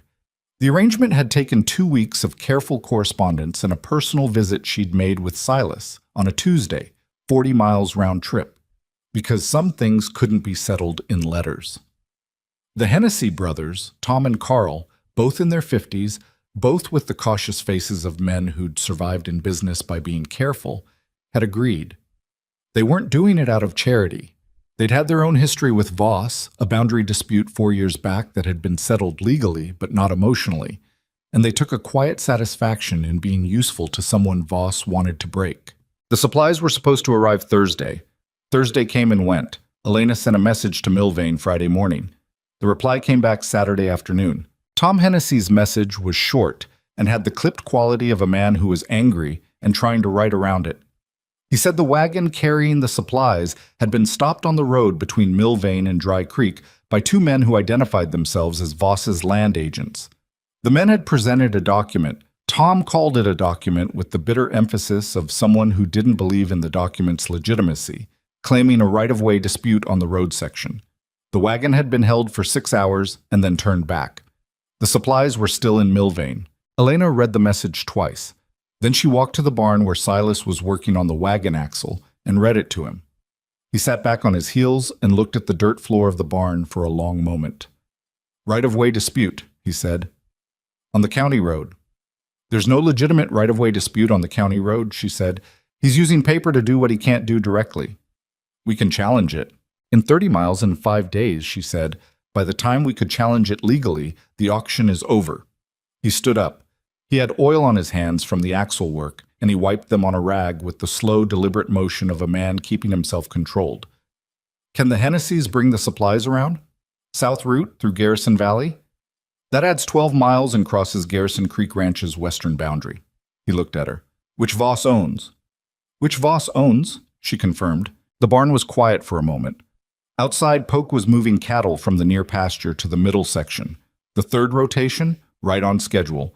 And Elena had checked the resting section that morning, and the grass coming back was real and genuine and would have made her feel better if she weren't standing in a barn trying to figure out how to get medicine to a sick heifer with 5 days until an auction that everything depended on. I'll go myself, she said. Silas looked at her. To Milvain. I'll take whatever horse cutter recommends and go around the county road entirely, cross-country where I have to. I can be there and back in 2 days if I start at first light tomorrow. That's rough terrain between here and Milvain going cross-country. I know. And if Voss has people watching, then I move fast and I don't take the obvious routes. She met his eyes. Someone has to go, and it can't be you. You need to be here managing the herd and the hands and making sure everything is ready for Monday. He held her gaze. He was working through it, the risk calculation, the alternative options, the uncomfortable reality that the alternatives were thinner than he wanted them to be. She watched him arrive at the same place she already was. Take Cutter's Gray, he said. She's the most sure-footed horse on the property. I know, Elena said. I already asked Cutter. Something crossed his face. Not quite amusement, not quite exasperation. You already asked Cutter before you told me. I wanted to know it was possible before I proposed it, she said. There's no point proposing something that can't work. He shook his head slowly, the way he did when she'd outmaneuvered him logistically, and he'd noticed and was deciding whether to be irritated about it. He usually decided no. Be careful, he said. Then, as if the words had surprised him by coming out, I mean it. She looked at him for a beat. I know you do, She left at 4:30 the following morning before the sky had done anything useful with light. Cutter's Gray, whose name was apparently None, because Cutter had named her None of Your Business during a period of irritation and the name had stuck through abbreviation, was exactly what he'd promised, sure-footed, responsive, with the particular intelligence of a horse that had covered rough terrain enough to have opinions about the best way through it. Elena had spent the evening prior with a map and 2 lanterns, tracing a route that stayed off the county road entirely and crossed private land only in sections where she'd established, through careful inquiry, that the landowners were not Voss's. She had letters in her saddlebag from Silas, vouching for her purpose in case anyone stopped her. She had Tom Hennessy's address written on 2 separate pieces of paper in 2 separate pockets because she'd learned years ago that information you're relying on should never exist in only one place. The ride was not as bad as it could have been and not as good as she'd hoped, which was more or less the theme of the last 6 weeks. The cross-country section between Iron Ridge and the Millvane Road was rocky in places that the map had not fully communicated, and twice she had to dismount and lead None through narrow passages between boulders that the horse considered, with reasonable grounds, too uncertain to navigate at speed. She arrived in Millvane at 2 in the afternoon with a fine layer of dust on everything and a soreness in her lower back that she filed away to deal with later. Tom Hennessy opened his door before she'd finished knocking. He was expecting her, or someone. The message she'd sent ahead had arrived, or if it hadn't, he was a man who'd been waiting for something to happen and was ready for whatever version showed up. "You made good time," he said, looking her over with the rapid assessment of someone checking for damage. "Good horse," she said. He brought her inside. Carl was already at the table with the supplies laid out in 2 cases. Organized, labeled, clearly packed for transport. They were ready. They'd been ready, Elena realized, since the wagon turned back. They'd been waiting for someone to come get them. "I need to understand something," she said, after she'd had water and a few minutes to stop moving. "The document they showed your driver, the right-of-way claim." Tom and Carl looked at each other. "Garrett Soules drew it up," Tom said. "We know the man's signature." She sat with that. "You're sure?" "Carl was a land clerk for 8 years before he came to run the business with me," Tom said. "He knows legal documents. He knows what's legitimate and what's been put together to look legitimate." He looked at his brother. Carl reached into a drawer and produced a folded paper. "I made a copy," he said, "before your driver gave the original back. Seemed like the kind of thing you'd want to have." Elena took the paper and unfolded it. She read it carefully, and what she was reading was not the right-of-way claim itself, but the structure of the document, the formatting, the signatures, the particular language that legal documents use, and the ways this one slightly misused it. She looked at Carl. "This wouldn't hold up to examination." "No," Carl said, "but it held up long enough to turn a wagon around." She folded the copy and put it in her saddlebag with the careful attention she gave to everything that went into that saddlebag. "I need to ask you something, and I need you to answer me straight." "All right," Tom said. "The auction Monday. If Silas brings 15 head in good condition, and they are in good condition, I've been working with them for 6 weeks, they're in the best shape they've been in 2 years. Will you buy?" The brothers looked at each other. The look had a conversation in it that didn't need words. "Voss has been to see us," Carl said. 2 weeks ago." "I assumed." "He told us the Iron Ridge herd was diseased," Tom said. "Said there'd been a fever outbreak that Granger was covering up to make the sale." "There's been no outbreak," Elena said. "There was a respiratory illness in March, 4 months before I arrived. We lost 30 head then. What's left is the viable herd, and the ones I've been treating have a separate nutritional issue that's been addressed." She met Tom's eyes. "I will let you examine every animal before you bid. Any one of them. All of them if you want." Tom was quiet for a moment. "Voss will be at the auction." "I know. He'll try to control the bidding." "He's been trying to control everything for 4 months," she said. "He hasn't managed it yet." Something shifted in Tom Hennessy's face. It wasn't dramatic, just the small movement of a man deciding to be less careful than he usually allowed himself to be. "We'll be there," he said, "and we'll have our own eyes." She rode back to Iron Ridge through the second day with the supply cases strapped to Nunn's saddle and arrived in the yard at sunset on Sunday, 1 day before the auction, to find the ranch in a state of controlled disorder that told her immediately something had happened while she was gone. Silas was in the far pasture. Cutter met her in the yard with the expression of a man who'd had a difficult 48 hours and was about to describe them. Fence on the north section came down last night, he said. East line too, both at once. She looked at him. At once. Within an hour of each other, best we can tell. Started around 2 in the morning. His jaw was tight. Cattle scattered across the creek section and up into the ridge trail. We've been pulling them back since 5 this morning. How many lost? None. But we've got 3 with injuries from the terrain, 1 with a leg cut that needed wrapping, 2 more with minor abrasions. They're okay, but they're stressed, he paused. And the calves got separated. Took us half the morning to get them back to their mothers. She handed him Nun's reins and was moving toward the pasture before he finished the sentence. Where's Silas? North section. He's been out there since before dawn. She found him at the collapsed fence line, kneeling in the mud beside a section of posts that had been cut. Not pulled, not weathered out, cut. At the base, below ground level, with something designed to make it look like rot from the outside. You'd have to pull the post entirely and examine the cut end to know what you were looking at. He looked up when he heard her coming. He was dirty and tired in the particular way that came from physical labor undertaken without sleep, and there was a cut on his left hand that had been wrapped with a piece of cloth that had probably started white. You made it back, he said. I made it back, she said. I have the supplies. She looked at the fence post, at the cut, at his face. How many? 4 sections of fence, coordinated. Someone knew this layout, knew which sections would scatter the cattle the widest if they came down simultaneously. He looked at the post. This wasn't random. This was someone who's been watching us. She crouched beside him and looked at the cut. Clean, deliberate, done with something purpose made for it. Did anyone see anything? Poke thought he heard horses around too, Silas said. He got up and looked out the bunkhouse window and didn't see anything. By then, they were already gone. She stood.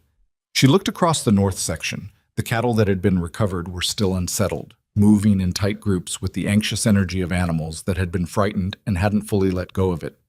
2 of the younger calves were staying close to their mothers, in the specific way that meant they'd had a bad experience and weren't ready to trust open space again. Can we make the auction? She asked. Silas stood beside her. He looked at the herd with the assessing eyes he always used, the ones that went still when they were taking inventory. 15 head in acceptable condition, he said. Not ideal. They're stressed. Their weights will be down from stress alone, but they're not injured and they're not sick, he paused. If we can get them there. We get them there, she said. Elena. He turned to look at her. Last night, while they were cutting fences, someone went through the house. She turned to him sharply. Nothing taken, he said quickly, or nothing obvious, but things were moved. The desk in the main room, the ledger shelf. His expression was careful. Your notebook. She felt something cold move through her. My notebook. It was on the table where you left it. It's still there, but it's been moved, opened. He held her gaze. Someone went through it. She thought about what was in that notebook. The fence damage documentation, the pasture assessments, the notes she'd made about the contract provision, the lines she'd drawn between Voss and Souls and the pattern of pressure, the copy of the supply wagon document from Carl Hennessy. She thought about why someone would go through it. Not to steal it. If they'd wanted it gone, it would be gone. They'd looked at it, they'd read it. They'd wanted to know what she knew and how much she'd documented. They know what I have, she said. Yes. Which means they know the documentation is good enough to be a problem. Yes. She looked at him. Then we can't wait for a better moment, she said. Whatever I was planning to do with that evidence, we have to do it at the auction. Tomorrow. In front of everyone. He looked at her for a long moment. The evening was coming in around them, the light going copper on the ridge. The settled sounds of the recovered cattle beginning to replace the earlier anxious noise. His hand with the cut wrapped in cloth. His eyes with the tiredness behind them that had been there since before she arrived and was deeper now. That's a risk, he said. Everything we've done is a risk, she said. But they've been running this play from the beginning on the assumption that we'd have nowhere to make it public. That by the time we understood what was happening, we'd be too far down to surface it anywhere that mattered. She looked at him steadily. The auction is the biggest gathering in this valley in 6 months, Every rancher, every buyer, half the business people in Dry Creek. If we're ever going to have an audience for the truth, it's tomorrow. He said nothing for a moment. She could see him weighing it, the risk of silence against the risk of exposure, the chance that it worked against the chance that it didn't, all of it balanced against the knowledge that doing nothing was also a choice with consequences. "What do you need from me?" he said. "I need you to get those 15 head to the auction grounds by 8 o'clock tomorrow morning," she said. "And I need you to trust that I know what I'm doing." He held her gaze. Something passed across his face that was neither easy nor simple, but it settled. "All right," he said. The night before the auction, nobody slept well, or at least nobody admitted to it. Elena sat at the kitchen table until past midnight with her notebook and the copy of the false supply document and everything she'd accumulated over 6 weeks, organizing it into an order that could be communicated clearly and quickly to people who didn't know the background. You couldn't stand up in front of a crowd and tell a complicated story. You had to have the simple version, the one that landed in 30 seconds, and then the evidence to back it up if anyone asked. At one point, Cutter appeared in the kitchen doorway in the manner of a man who'd been awake anyway and thought he might as well acknowledge it. He poured himself coffee from the pot on the stove. That it was still warm meant Elena had made it recently, and sat down across from her. He looked at what she was doing. She didn't explain it. After a moment, he pulled the notebook toward himself and looked at the documentation page. The original fence damage sketch, with dates and measurements. "This is good," he said. "I know." He slid it back. "You've been building this since your first morning here. Since I found the first fence posts." He was quiet. He drank his coffee. Outside, the ranch was dark and still. "Voss has been after this land for 3 years," he said. "Before you came, before the contract. Silas turned down 2 buyout offers." He looked at his coffee cup. "Third approach was this."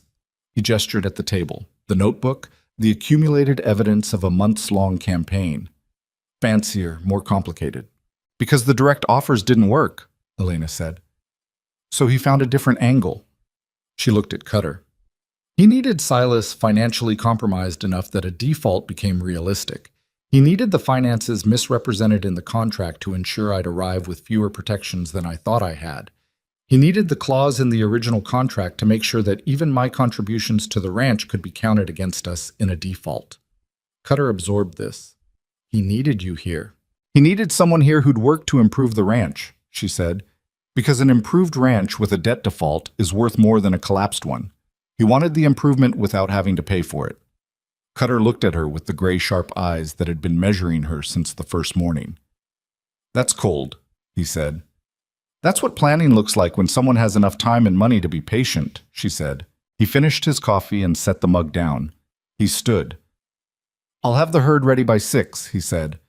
"The 3 that are stressed, I'll keep them together, make sure they're not pushed too hard on the road." "Thank you, Dob."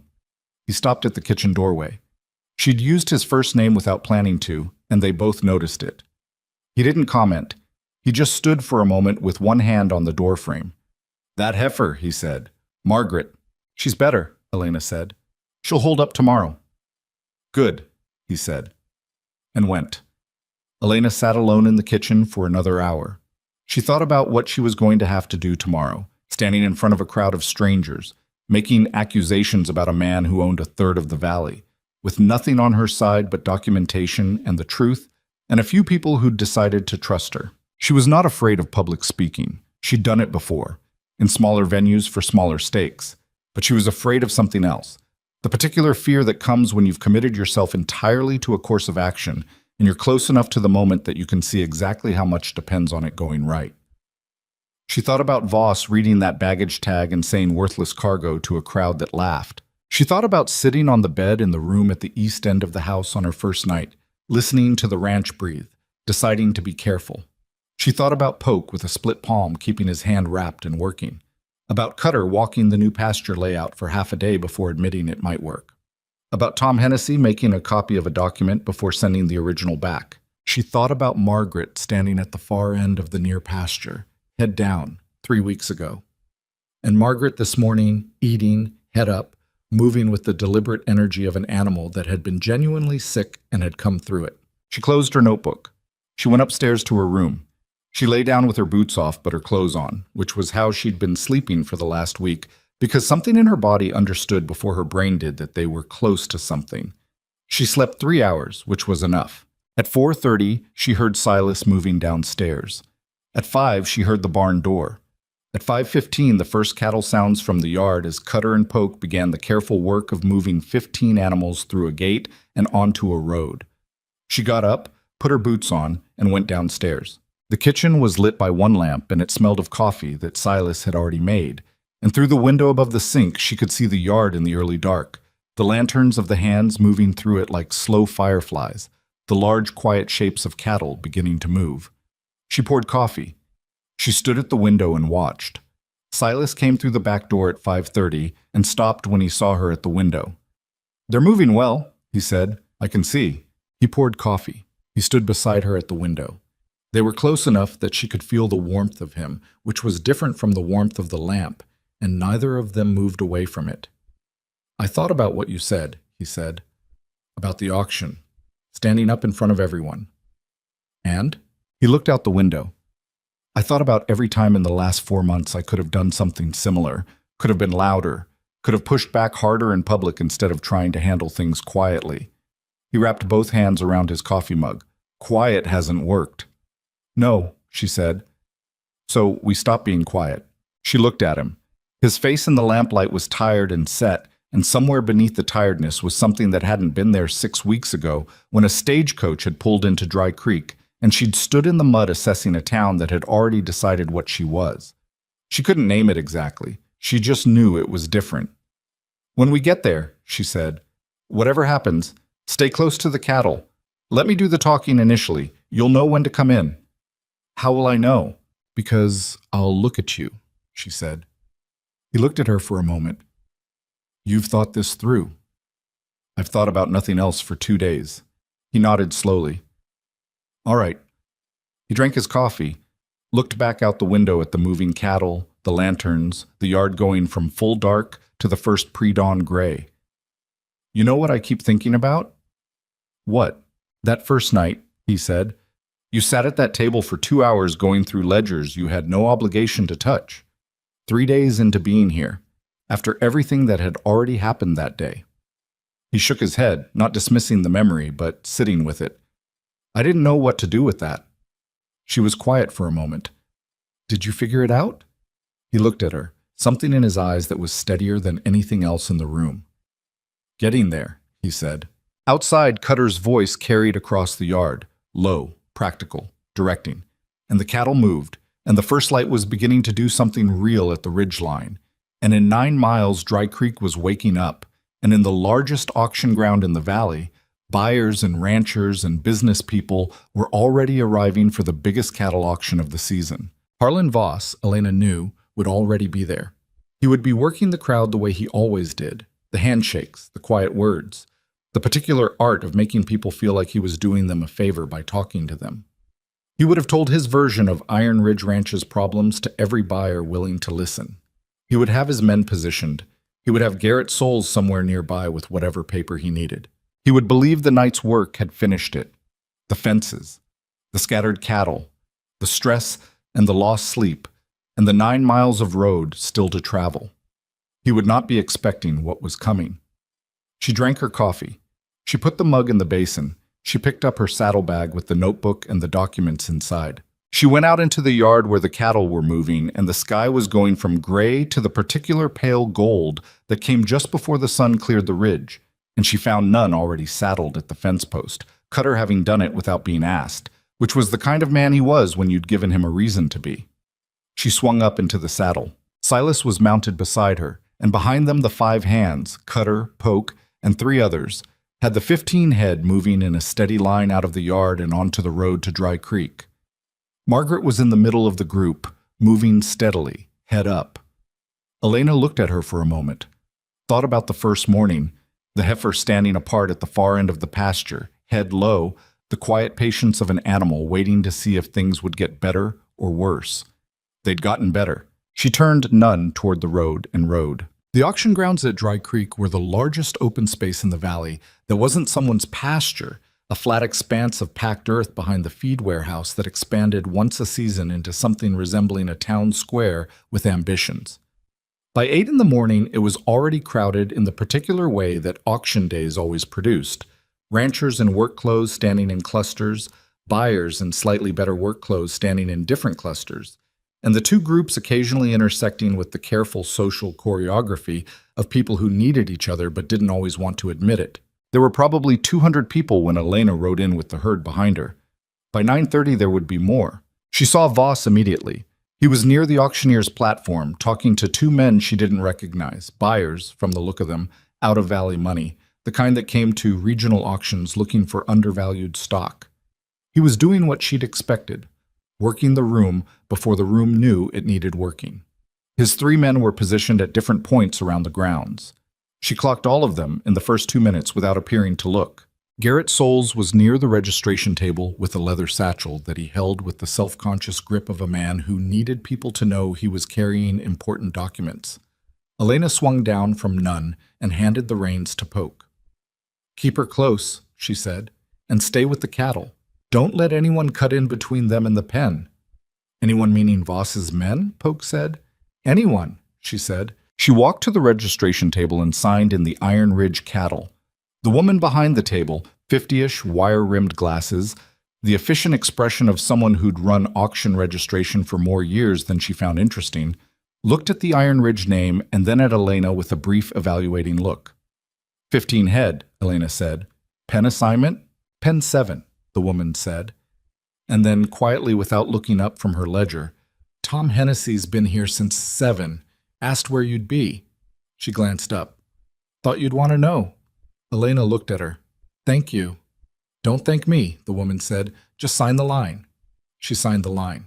Tom Hennessy found her at pen 7 while Cutter and the hands were settling the cattle. He had Carl with him, and a third man Elena didn't know, younger, maybe 35, with the careful eyes of someone who spent his time looking at animals professionally. "This is Dr. Ames," Tom said. "Veterinary man. Practices out of Callahan." Elena looked at the third man. "You came a long way for an auction." "Tom asked me to," Ames said simply. He looked at the cattle in the pen. "These the ones?" "These are the ones," she said. He went to the pen fence and looked. He didn't hurry. He moved his eyes across each animal with the systematic attention of someone who'd done this long enough that his eyes knew what to look for before his brain had to ask. "Which one had the nutritional deficiency?" "White patch on the left flank," Elena said. "Second from the back." He found Margaret. He looked at her for a long moment. "She's thin," he said. "She was thinner," Elena said. 6 weeks ago, she was standing with her head down at the far end of the pasture, not eating. We've had her on supplemental feeding and the treatment you recommended by letter." Ames looked at her then. "You're the one who wrote the letter." "Yes." He looked back at Margaret. "She's better," he said. "Not where she should be, but better." He turned to face Elena. "What you described in that letter was accurate. The treatment was right. Most people would have just watched that animal decline." "I didn't have that option," she said. He looked at her steadily. "You want me to examine them all before the bidding?" "I want you to be available," she said, "in case anyone has questions." He understood what she meant. He nodded and stepped back from the fence. Tom Hennessy was watching Voss across the grounds. "He's been telling people the herd is diseased," he said quietly. "Said there's a cover-up. Respiratory fever still in the herd." "I know. There are 3 buyers here who've already told me they're not bidding on Iron Ridge stock because of what Voss said." "I know that too," Elena said. She looked at the herd in the pen, 15 animals that she'd spent 6 weeks studying, treating, feeding, worrying over. They were not perfect. The stress of last night's fence sabotage and this morning's road was in their posture, a slight tightness in how they held themselves. But they were real, and they were alive, and they were not diseased. "How are you going to fix it?" Tom asked. "By saying it out loud," Elena said, "in front of everyone." Carl Hennessy, who had not spoken yet, said, "That's going to make Voss angry." "He's already angry," she said. "He's just hiding it better today because he thinks he's already won." She left them at the pen and found Silas near the platform where the auctioneer, a heavy-set man named Pruitt, who'd been running Dry Creek auctions for 15 years, was organizing his papers.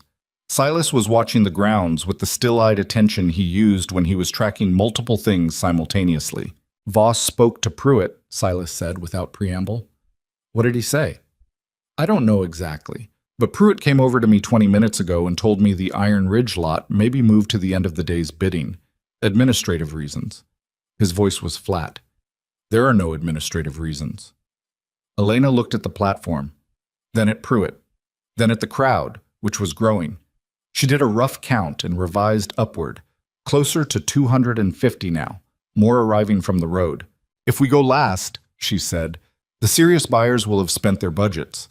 Voss gets the herd sold cheap if it sells at all, and the weak sale price becomes the story he uses to justify moving on the debt.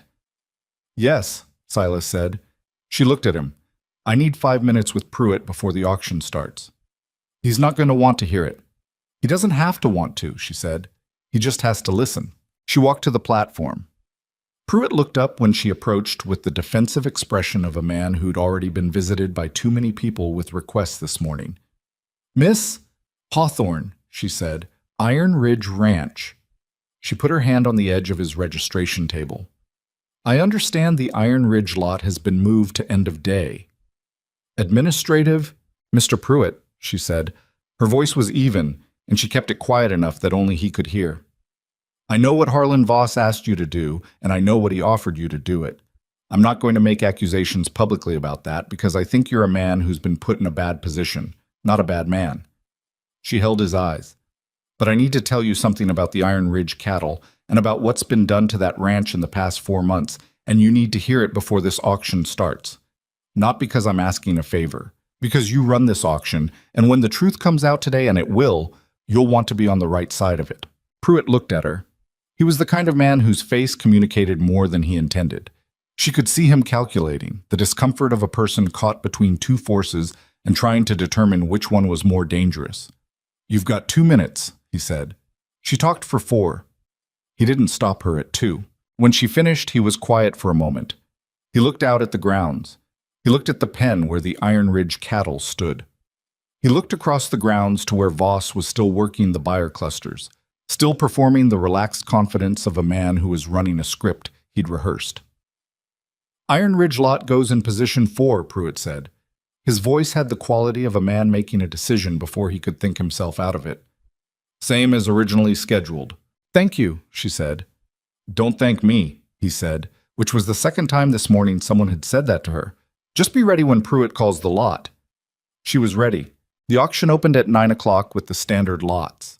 Smaller numbers, single animals, the kind of transactions that warmed a crowd up. Elena stood near pen 7 and watched and listened and let the rhythm of the morning settle into her.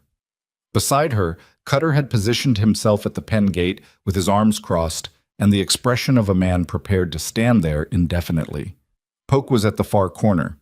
The other hands were distributed around the pen's perimeter without anyone having told them to be.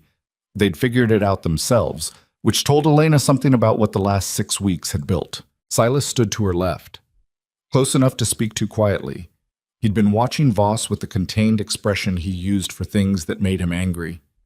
His 3 men, he said quietly. 2 moved to the left side of the crowd when Pruitt changed the lot order back. 1 went somewhere I can't see. Looking for souls, Elena said. Why? Because whatever Voss is planning for when our lot comes up, souls is the paper part of it. She scanned the grounds. She found souls near the east edge of the crowd, still with the satchel, now also with one of Voss's men standing close to him, having a conversation with someone she couldn't identify from this distance. Tom Hennessy appeared at her elbow. Lot 4, he said, 2 minutes. She looked at Silas. He looked at her. She thought about what she'd said in the kitchen that morning. You'll know when to come in, because I'll look at you. And she thought he remembered it too, from the quality of attention in his expression. All right, she said. Pruitt's voice carried across the grounds with the practiced projection of a man who'd been doing this for 15 years. Lot 4, Iron Ridge Ranch, 15 head of mixed. Hold on, Pruitt. The voice came from across the grounds, and it was not loud, but it carried with the particular authority of a man who'd spent 20 years making rooms pay attention to him. Harlan Voss moved through the crowd the way he always moved, the water and the current. And people stepped aside not because they were afraid, but because the habit of stepping aside for Harlan Voss was deeply established in Dry Creek. He stopped near the platform. He looked at Pruitt, and then at the crowd, and then at Elena with the smooth, composed expression of a man performing patience. "I have a concern about this lot," he said, for the benefit of the buyers present. He opened his hands, the gesture of a reasonable man sharing information. "There have been reports of continued disease in the Iron Ridge herd. I'd hate for anyone here to take on stock that compromises their healthy animals." The crowd murmured. Elena felt it, the social weight of Voss's authority pressing on the room. Two of the buyers she'd seen earlier stepped back slightly from the pen fence. She stepped forward. "Mr. Voss," she said, clearly, carrying. "You're describing a disease outbreak that doesn't exist." Voss turned to look at her with the expression he'd used on the main street 6 weeks ago, the theatrical patience of a man tolerating something beneath him. "Miss Hawthorne, this is a business discussion." "Then let's have a business discussion," she said. She reached into her saddlebag and produced the notebook, not waving it, not performing with it, just holding it where it was visible. "There is a veterinary man present, Dr. Ames, out of Callahan, who has examined this herd this morning. Dr. Ames, what did you find?" Ames's voice from near the pen fence was calm and professional. 15 animals. No sign of respiratory disease. One animal recovering from a nutritional deficiency, underweight but not contagious, not declining, responding well to treatment. The remainder are sound. "The remainder are sound," Elena repeated for the crowd. She looked at Voss. "What disease were you referring to?" Voss's expression didn't crack. He was too experienced for that, but something behind it recalibrated. "There were reports in March, Elena said. 4 months ago, before the affected animals were removed from the herd, before the surviving animals were assessed and treated, before," she paused, "before a great deal of things that I've documented in detail." She opened the notebook. "I've been at Iron Ridge Ranch for 6 weeks. In that time, I documented 3 separate incidents of fence sabotage. I have the dates, the locations, descriptions of how the damage was done, fence posts cut below ground level to mimic rot, and the sections of fence line targeted, which in each case corresponded to areas where cattle would be most likely to scatter into dangerous terrain." The crowd was very quiet now, the kind of quiet that happens when people are paying close attention and don't want to interrupt. "I also have documentation of a legal document produced by Garrett Souls." She looked across the crowd and found Souls, who had gone very still near the east edge, presented to a supply wagon on the county road as a right-of-way claim. A document that Carl Hennessy, a former land clerk of 8 years' experience, identified as constructed to appear legitimate without actually being so. She held up the folded copy Carl had made. "I have a copy." Voss took one step forward. His voice was still controlled. "These are serious accusations. They are," she said, "and I have 6 weeks of documentation behind every one of them. But I want to tell this crowd something more important than the sabotage and the false documents." She looked around, not performing, just making sure she was speaking to the room, not at it. "When I arrived in Dry Creek 6 weeks ago, Mr. Voss stood on the main street and announced to a crowd that I was worthless cargo." She let that sit for a moment. "He did that because he needed this town to see me as nothing, because a woman this town had dismissed would be easier to use and easier to discard." She looked at Voss directly. He'd arranged the marriage contract that brought me here through his own accountant. He'd ensured the financial misrepresentation in the documents. He'd included a clause in the original contract, a clause not shared with me, that would have made my contributions to Iron Ridge part of the estate in a default. He needed someone to improve that ranch for him. He needed the improvement to happen before the default he was engineering. The murmur in the crowd was different now. Not uncertain, not waiting. The specific murmur of people who are processing information and arriving at conclusions. Souls moved. He took 2 steps toward the road and stopped because Tom Hennessy had stepped into his path, not aggressively, just solidly. A large man occupying space in a way that communicated that moving through it was going to be a decision. "The cattle in Pen 7, Elena said, and her voice was still even because she was nearly done and she was not going to let the last 100 yards cost her what the first 9 miles had built. Are sound animals from a ranch that has been systematically targeted for destruction by a man who wanted the land without paying fair price for it. I am asking every buyer here to look at these cattle with your own eyes, not with Harlan Voss's eyes, yours. She stopped talking. The silence that followed was 10 seconds, maybe 15, long enough to be uncomfortable, long enough for the crowd to feel it. Tom Hennessy spoke from near the pen fence. His voice was not loud, but it was clear. I'll bid on Iron Ridge stock. Carl Hennessy beside him. Same. A man Elena didn't know from the back of the crowd. Older, heavy-set, with the weathered look of someone who'd been ranching for 30 years. What's the opening? Pruitt on the platform had the expression of a man who'd made the right decision this morning and was now watching it bear out in real time. He looked at his papers. He looked at the crowd. He called the opening bid. What happened next was not clean. It was not the simple sweep of justice that stories like to supply at their climaxes.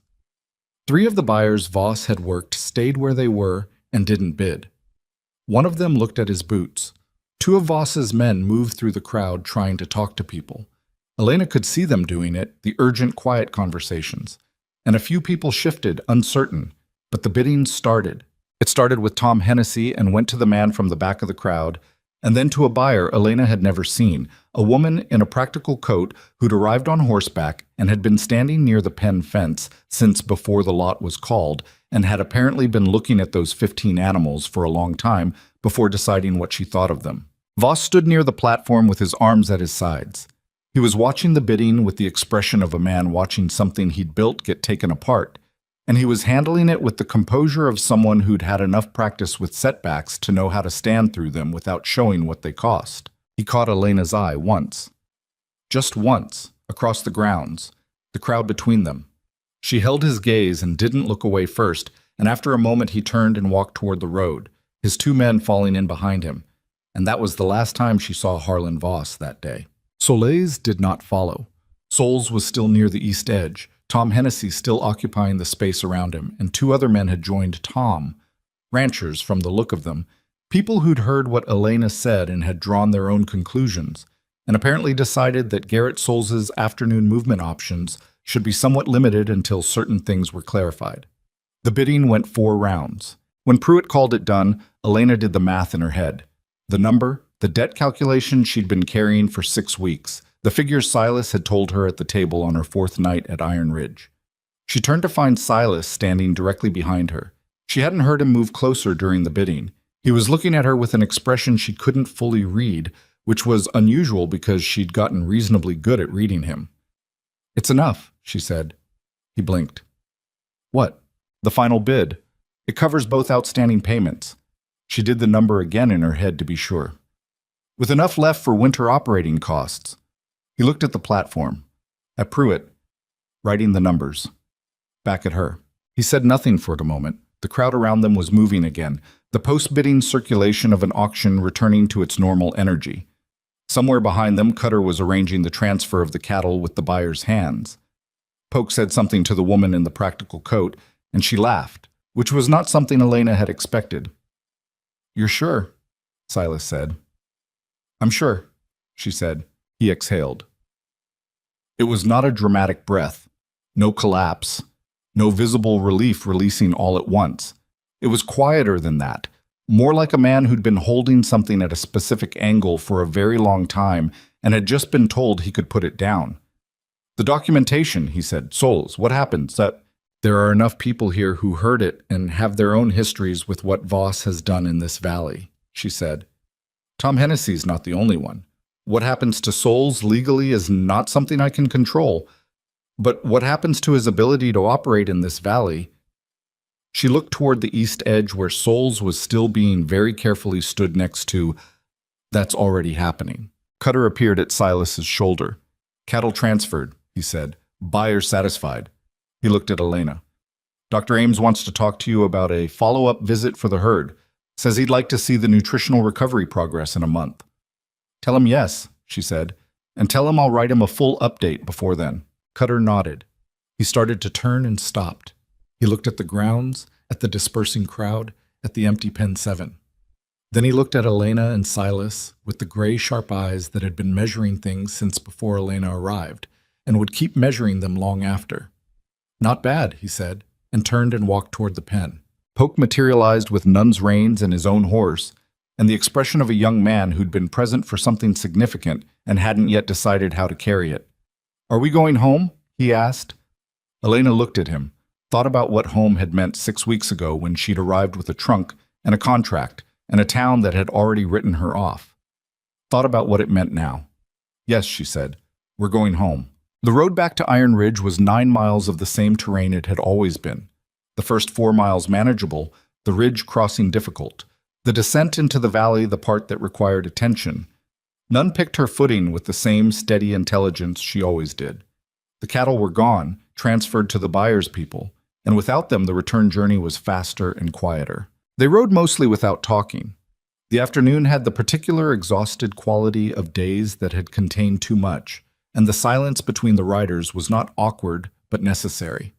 The kind of quiet that comes after something has been resolved and the body needs time to believe it. At the top of the ridge, where the road crested and the valley opened below, Silas pulled up beside her. The ranch sat against the far ridge in the afternoon light, the barn and the house, and the fences and the pastures where the cattle that remained would be grazing in the slow, patient way of animals, with enough to eat. "I've been thinking," Silas said. "About what?" He looked at the ranch below. The contract, the original terms. He was choosing words with care, which was his way when something mattered. Whatever legal weight it had, or didn't have, it was built on bad information, on what souls put together. He paused. "I don't want whatever we build from here to have that as its foundation." She looked at him. "What are you proposing?" He met her eyes. "I'm proposing we start over. Different terms. Terms that are honest about what this is and what we've both put into it." He held her gaze. "Equal partnership. On the ranch. On the decisions. On whatever comes after." She looked at him for a long moment. At the angular face with the jaw that didn't set quite right from an old break. At the eyes that went still when he was thinking. At the man who had told her the truth when the truth was inconvenient. Who had stood behind her when she spoke in front of 200 people and had not needed to be told what his role was. "Equal partnership," she said. "Yes. You understand that means when I think you're wrong about something, I'll say so." "You've been doing that since day 4, he said. "I'm used to it." She looked back at the valley. At Iron Ridge, sitting in the afternoon light with its fences and its tired pastures that were slowly coming back, and its barn and its house with the east-facing room where she'd lain awake her first night listening to the ranch breathe. "All right," she said, "equal partnership." He nodded. Neither of them moved immediately. They sat on horseback at the top of the ridge and looked at what they'd kept, and the afternoon light moved across the valley the way it always did, indifferent and beautiful. And below them, Iron Ridge Ranch sat where it had always sat, waiting for them to come back to it. They rode down. The first snow came early that year. It arrived on a Thursday in late October, which was 3 weeks ahead of what the almanac predicted, and 2 weeks ahead of what Cutter's knees predicted, and his knees had a better track record than the almanac. It came overnight, quietly, the way the valley's weather often did. You went to sleep under a cold, clear sky and woke up to a world that had been rearranged while you weren't watching. By the time Elena was up at 5:30, the near pasture had 2 inches on it, and the cattle were moving through it with the slow, offended energy of animals that had been caught unprepared. She stood at the kitchen window with her coffee and watched them and thought, this is the 3rd month. 3 months since the auction. 3 months since she'd stood in front of 200 people and said out loud what she'd spent 6 weeks documenting in a notebook that someone had rifled through in the night, hoping to understand how much she knew. 3 months since Silas had pulled up beside her on the Ridge Road and proposed equal partnership in language that was practical and real, and nothing like what a contract said. A lot had happened in 3 months. Garrett Soules had left Dry Creek 17 days after the auction, which was not quite the legal reckoning Elena had hoped for, but was more than nothing. What had happened was quieter and in some ways more permanent than a courtroom. Tom Hennessy had spoken to the county land clerk, Carl had provided his documentation of the false right-of-way claim, and 3 other ranchers in the valley had come forward with their own experiences of documents that Soules had prepared that didn't quite hold up to examination. No single thing was enough on its own. Together, they were enough to make Dry Creek a town that Garrett Souls couldn't operate in anymore. He'd packed up his office on a Tuesday and been gone by Wednesday evening, and nobody had said much about it publicly, which was its own kind of verdict. Harlan Voss was a more complicated story, because Harlan Voss had money and patience and lawyers, and those three things together were a specific kind of durable. He hadn't left Dry Creek. He still owned his third of the valley. He still walked through town with the bearing of a man accustomed to being the largest force in any room, but something had shifted in the room's response to him, a subtle recalibration, the kind you felt more than saw. People still stepped aside when he moved through a crowd. They just didn't lean toward him the way they used to. Elena had learned in the weeks since the auction that what she had done on that auction ground had mattered not because it defeated Voss in any clean or permanent sense, but because it had changed the cost of siding with him. People who'd been sitting on fences, and there were always people sitting on fences, that was just the reality of living in a valley where one man held most of the economic leverage, had seen that there was another side to sit on. That had value. It didn't eliminate Voss's power overnight, but it began the slow erosion of it. Two of the ranchers who'd heard Elena speak at the auction had since come to her privately, separately, on different weeks, with the careful casualness of people who didn't want it to look like what it was.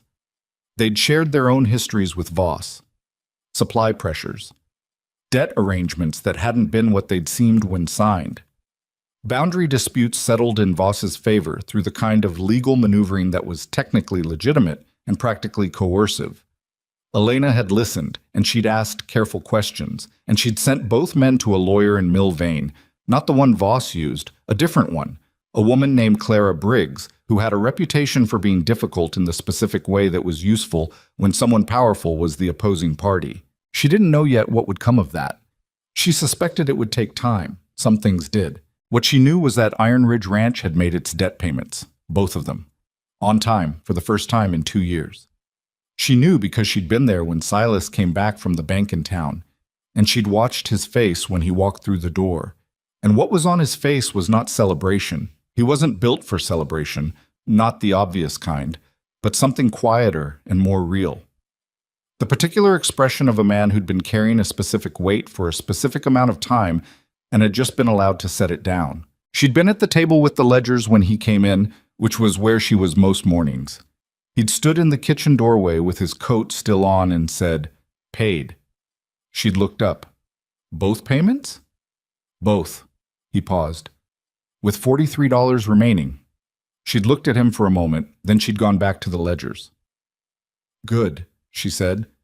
"We'll need those $43 for the feed order." He'd made a sound, the laugh that started in him and didn't always make it fully to the surface. "Of course we will," he said. The snow was still coming down when Cutter knocked on the kitchen door at 6 o'clock. He never used the front door. She didn't know if he'd ever used the front door in 12 years. "Cattle are restless," he said. "That northeast section of fence is going to need checking. The posts we replaced after the sabotage, the ground's shifted with the freeze." "I'll come out," she said. "You don't need to—" "I'll come out," she said again, already putting her coat on. He stood in the doorway for a moment watching her. "You know," he said, "most people who came to a ranch like this under circumstances like yours would have been gone by the second week." She looked at him. "You said something similar to Poke after I moved the trough." He told me. Cutter absorbed this with the expression of a man making a note to have a conversation with Poke about what constituted private commentary. "I'm saying it to you directly now." "Why now?" He looked at the snow coming down in the yard, at the cattle moving in the near pasture, at the barn where Luther's dark head was visible over the half-door, watching the weather with equine skepticism. "Because you stayed," he said, "and because of why you stayed." He shrugged, which was as close as Cutter got to elaborating on something emotional. Seemed worth saying. She looked at him. Dob Cutter, who'd been with this land for 12 years and had watched it struggle and had stayed anyway, who'd stood in the pen at the auction making sure nobody cut in between the cattle and the gate, who told her the trough move might work and then acted like it had been his idea. "Thank you, Dob," she said. He turned and went out into the snow before she could see whatever his face was doing. She followed him into the yard. The fence posts held. The northeast section had shifted with the freeze, but not badly. 2 posts needed resetting, an hour's work, and by 8 o'clock it was done. Poke had worked beside her the whole time, talking occasionally in the way he did, jumping between topics with the energy of a young man whose mind moved faster than his mouth could usually manage. At one point, resetting the second post, he said, "Do you think Voss will try again?" Elena tamped the ground around the post base. "Probably," she said, "but differently." "But differently," she confirmed. "Men like Voss don't stop. They adjust." Poke thought about this. "So we have to keep adjusting too." "That's the job," she said. "It's always been the job. We just know it more clearly now." He was quiet for a moment, working. Then, "I almost left. After Tomas did. I had an offer from a ranch in Callahan, not Voss's, just a regular offer, better wages." He didn't look at her while he said it. "I stayed because of what Silas said at that morning meeting, when he told us the truth." She looked at him. He was still not quite looking at her, focused on the post. "I'm glad you stayed," she said. "Me too," he said. "Turns out it matters. Who you stay with." They finished the fence and walked back to the barn, and Elena thought about what Poke had said with the simple directness of someone who hadn't yet learned to dress things up. It matters, who you stay with, and thought that it was true in more ways than a 20-year-old ranch hand had probably intended. The legal matter with the contract's hidden clause was resolved, eventually, in the way that messy legal things resolved themselves when they didn't have a clear villain standing in a courtroom. Clara Briggs and Milvain wrote 3 letters over 6 weeks and received responses that were evasive and then defensive, and then, on the 3rd letter, quietly conciliatory. The clause was formally voided. The agency in Millbrook, which had been Solz's creation rather than any legitimate institution, Elena had suspected this, and Briggs had confirmed it, dissolved itself with the particular suddenness of things that were never supposed to be examined closely. Silas had been the one to tell her when the final letter came. He'd found her in the far pasture where she was checking the 3rd rotation section, the one that had been bare earth when she arrived and was now, slowly, imperfectly, with patches that still needed attention, covered in real grass. He'd handed her the letter without saying anything. She'd read it.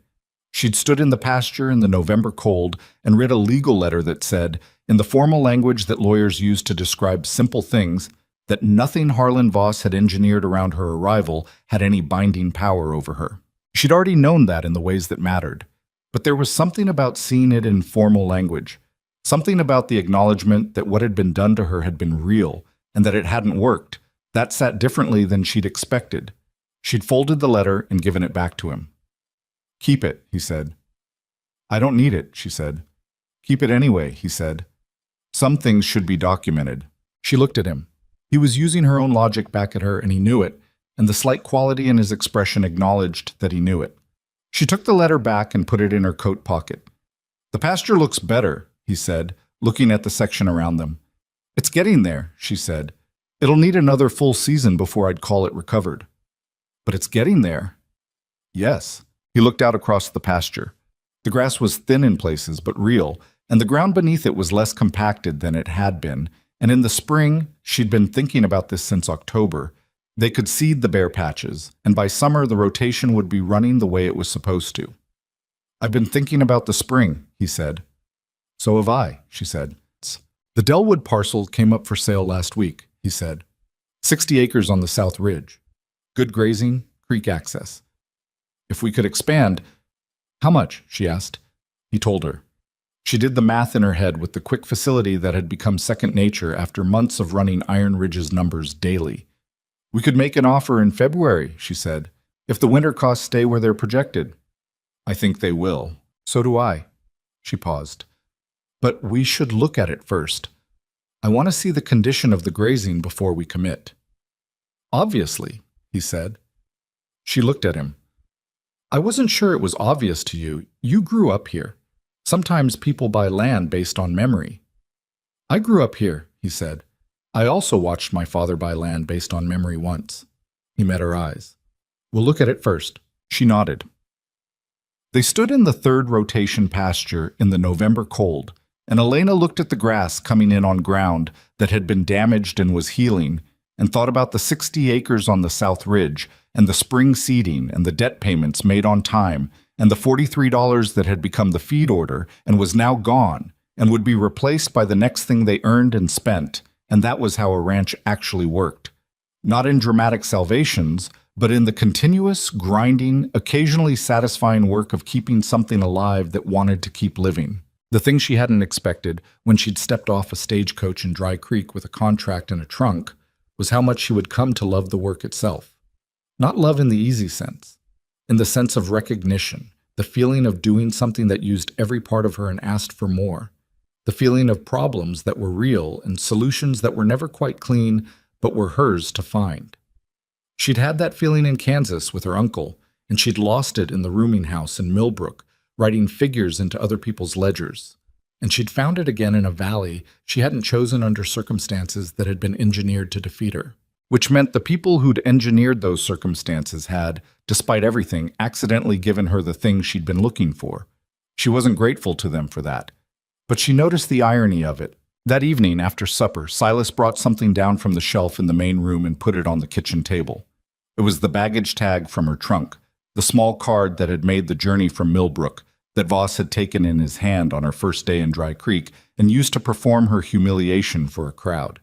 She'd kept it in the trunk itself, tucked into a corner under the extra blanket, and she hadn't mentioned it, and he hadn't mentioned it, and she'd occasionally thought about what to do with it and hadn't decided. She looked at it on the table, then at him. "I found it when you had me move the trunk last month," he said. "I was going to leave it. Then I thought, He stopped.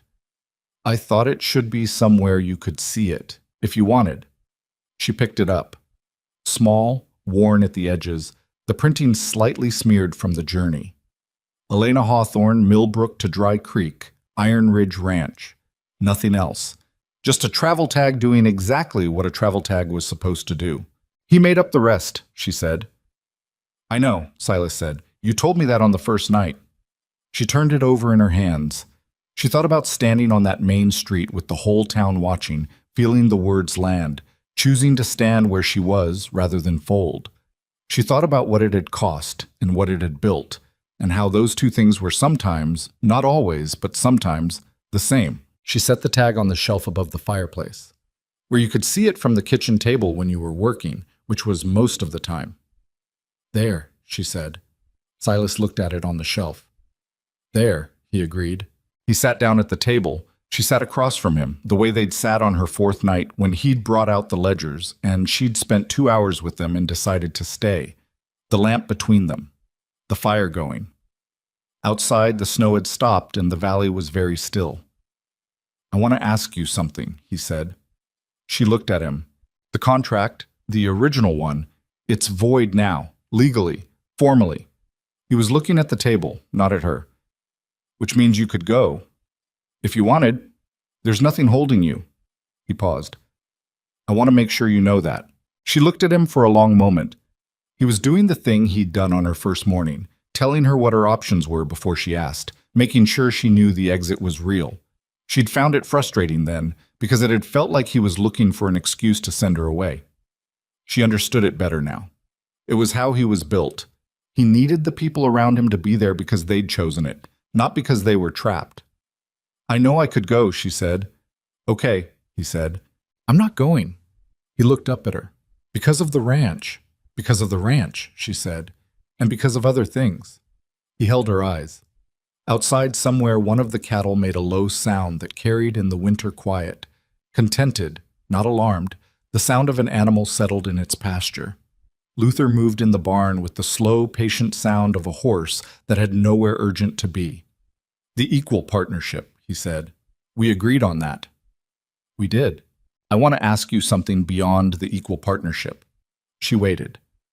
"Not because of the contract or the debt or the ranch or anything we've built here in the last 4 months," he said. "All of that's already decided. That stays regardless." He looked at her steadily. "I want to ask if you want to build the rest of it with me. The years of it, the parts that don't have anything to do with grazing rotation or debt payments." She looked at him.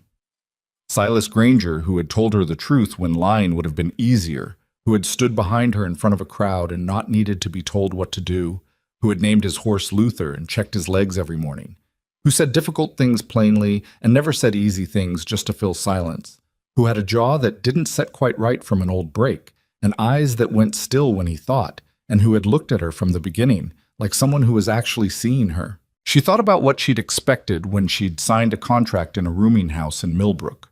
She thought about what she'd gotten instead. "Yes," she said. He nodded, not a small nod, the kind that meant something had settled. "All right," he said. "All right," she said. Neither of them said anything else for a moment. The fire moved. The lamp held steady. On the shelf above the fireplace, the small worn baggage tag sat where she'd put it. Not a wound anymore, or not only a wound, but a reminder of the specific distance between where a person starts and where they end up if they refuse to let someone else's judgment be the last word on their worth. It was not a perfect life they'd built. It was not going to become one. There were still 60 acres on the South Ridge that needed looking at, and a spring seeding that might not take in the bare patches, and Harlan Voss still owned his third of the valley and would adjust his methods and try something different eventually. And the ranch had a fence line on the northeast corner that the freezing ground was going to keep testing, and Polk was going to do something impulsive at some point, because that was Polk. And Cutter's knees were getting worse, and he'd never admit it. And the almanac was going to be wrong again next year about when the snow came. None of that was going to be easy. None of it was supposed to be. Elena looked across the table at Silas, and he looked back at her, and between them the lamp burned with the ordinary, imperfect, reliable light of something that had been lit, intended, and kept going, not because it was easy to keep going, but because it mattered to keep going. In the near pasture, Margaret moved through the snow with her head up. The ranch held, and if you had asked Elena Hawthorne, later, in the years that followed, when Iron Ridge had grown past anyone's early estimates, and the South Ridge parcel had become 2 parcels, and Polk had grown into a foreman nobody would have predicted, and Cutter had finally, grudgingly, admitted his knees needed seeing to. If you had asked her what the lesson was, what the thing was that she'd carry, she would not have given you a speech about courage or perseverance, because she'd never been comfortable with those kinds of words, the ones that polish things into shapes that didn't match the original. She would have said something like, "I got here because someone thought I was nothing. I stayed because the land and the work needed someone who wasn't." And then she probably would have gone back to whatever she was doing, because there was always something that needed doing, and it was hers to do, and that was the thing. Not the victory, not the vindication, but the daily, imperfect, necessary work of it that she had wanted all along.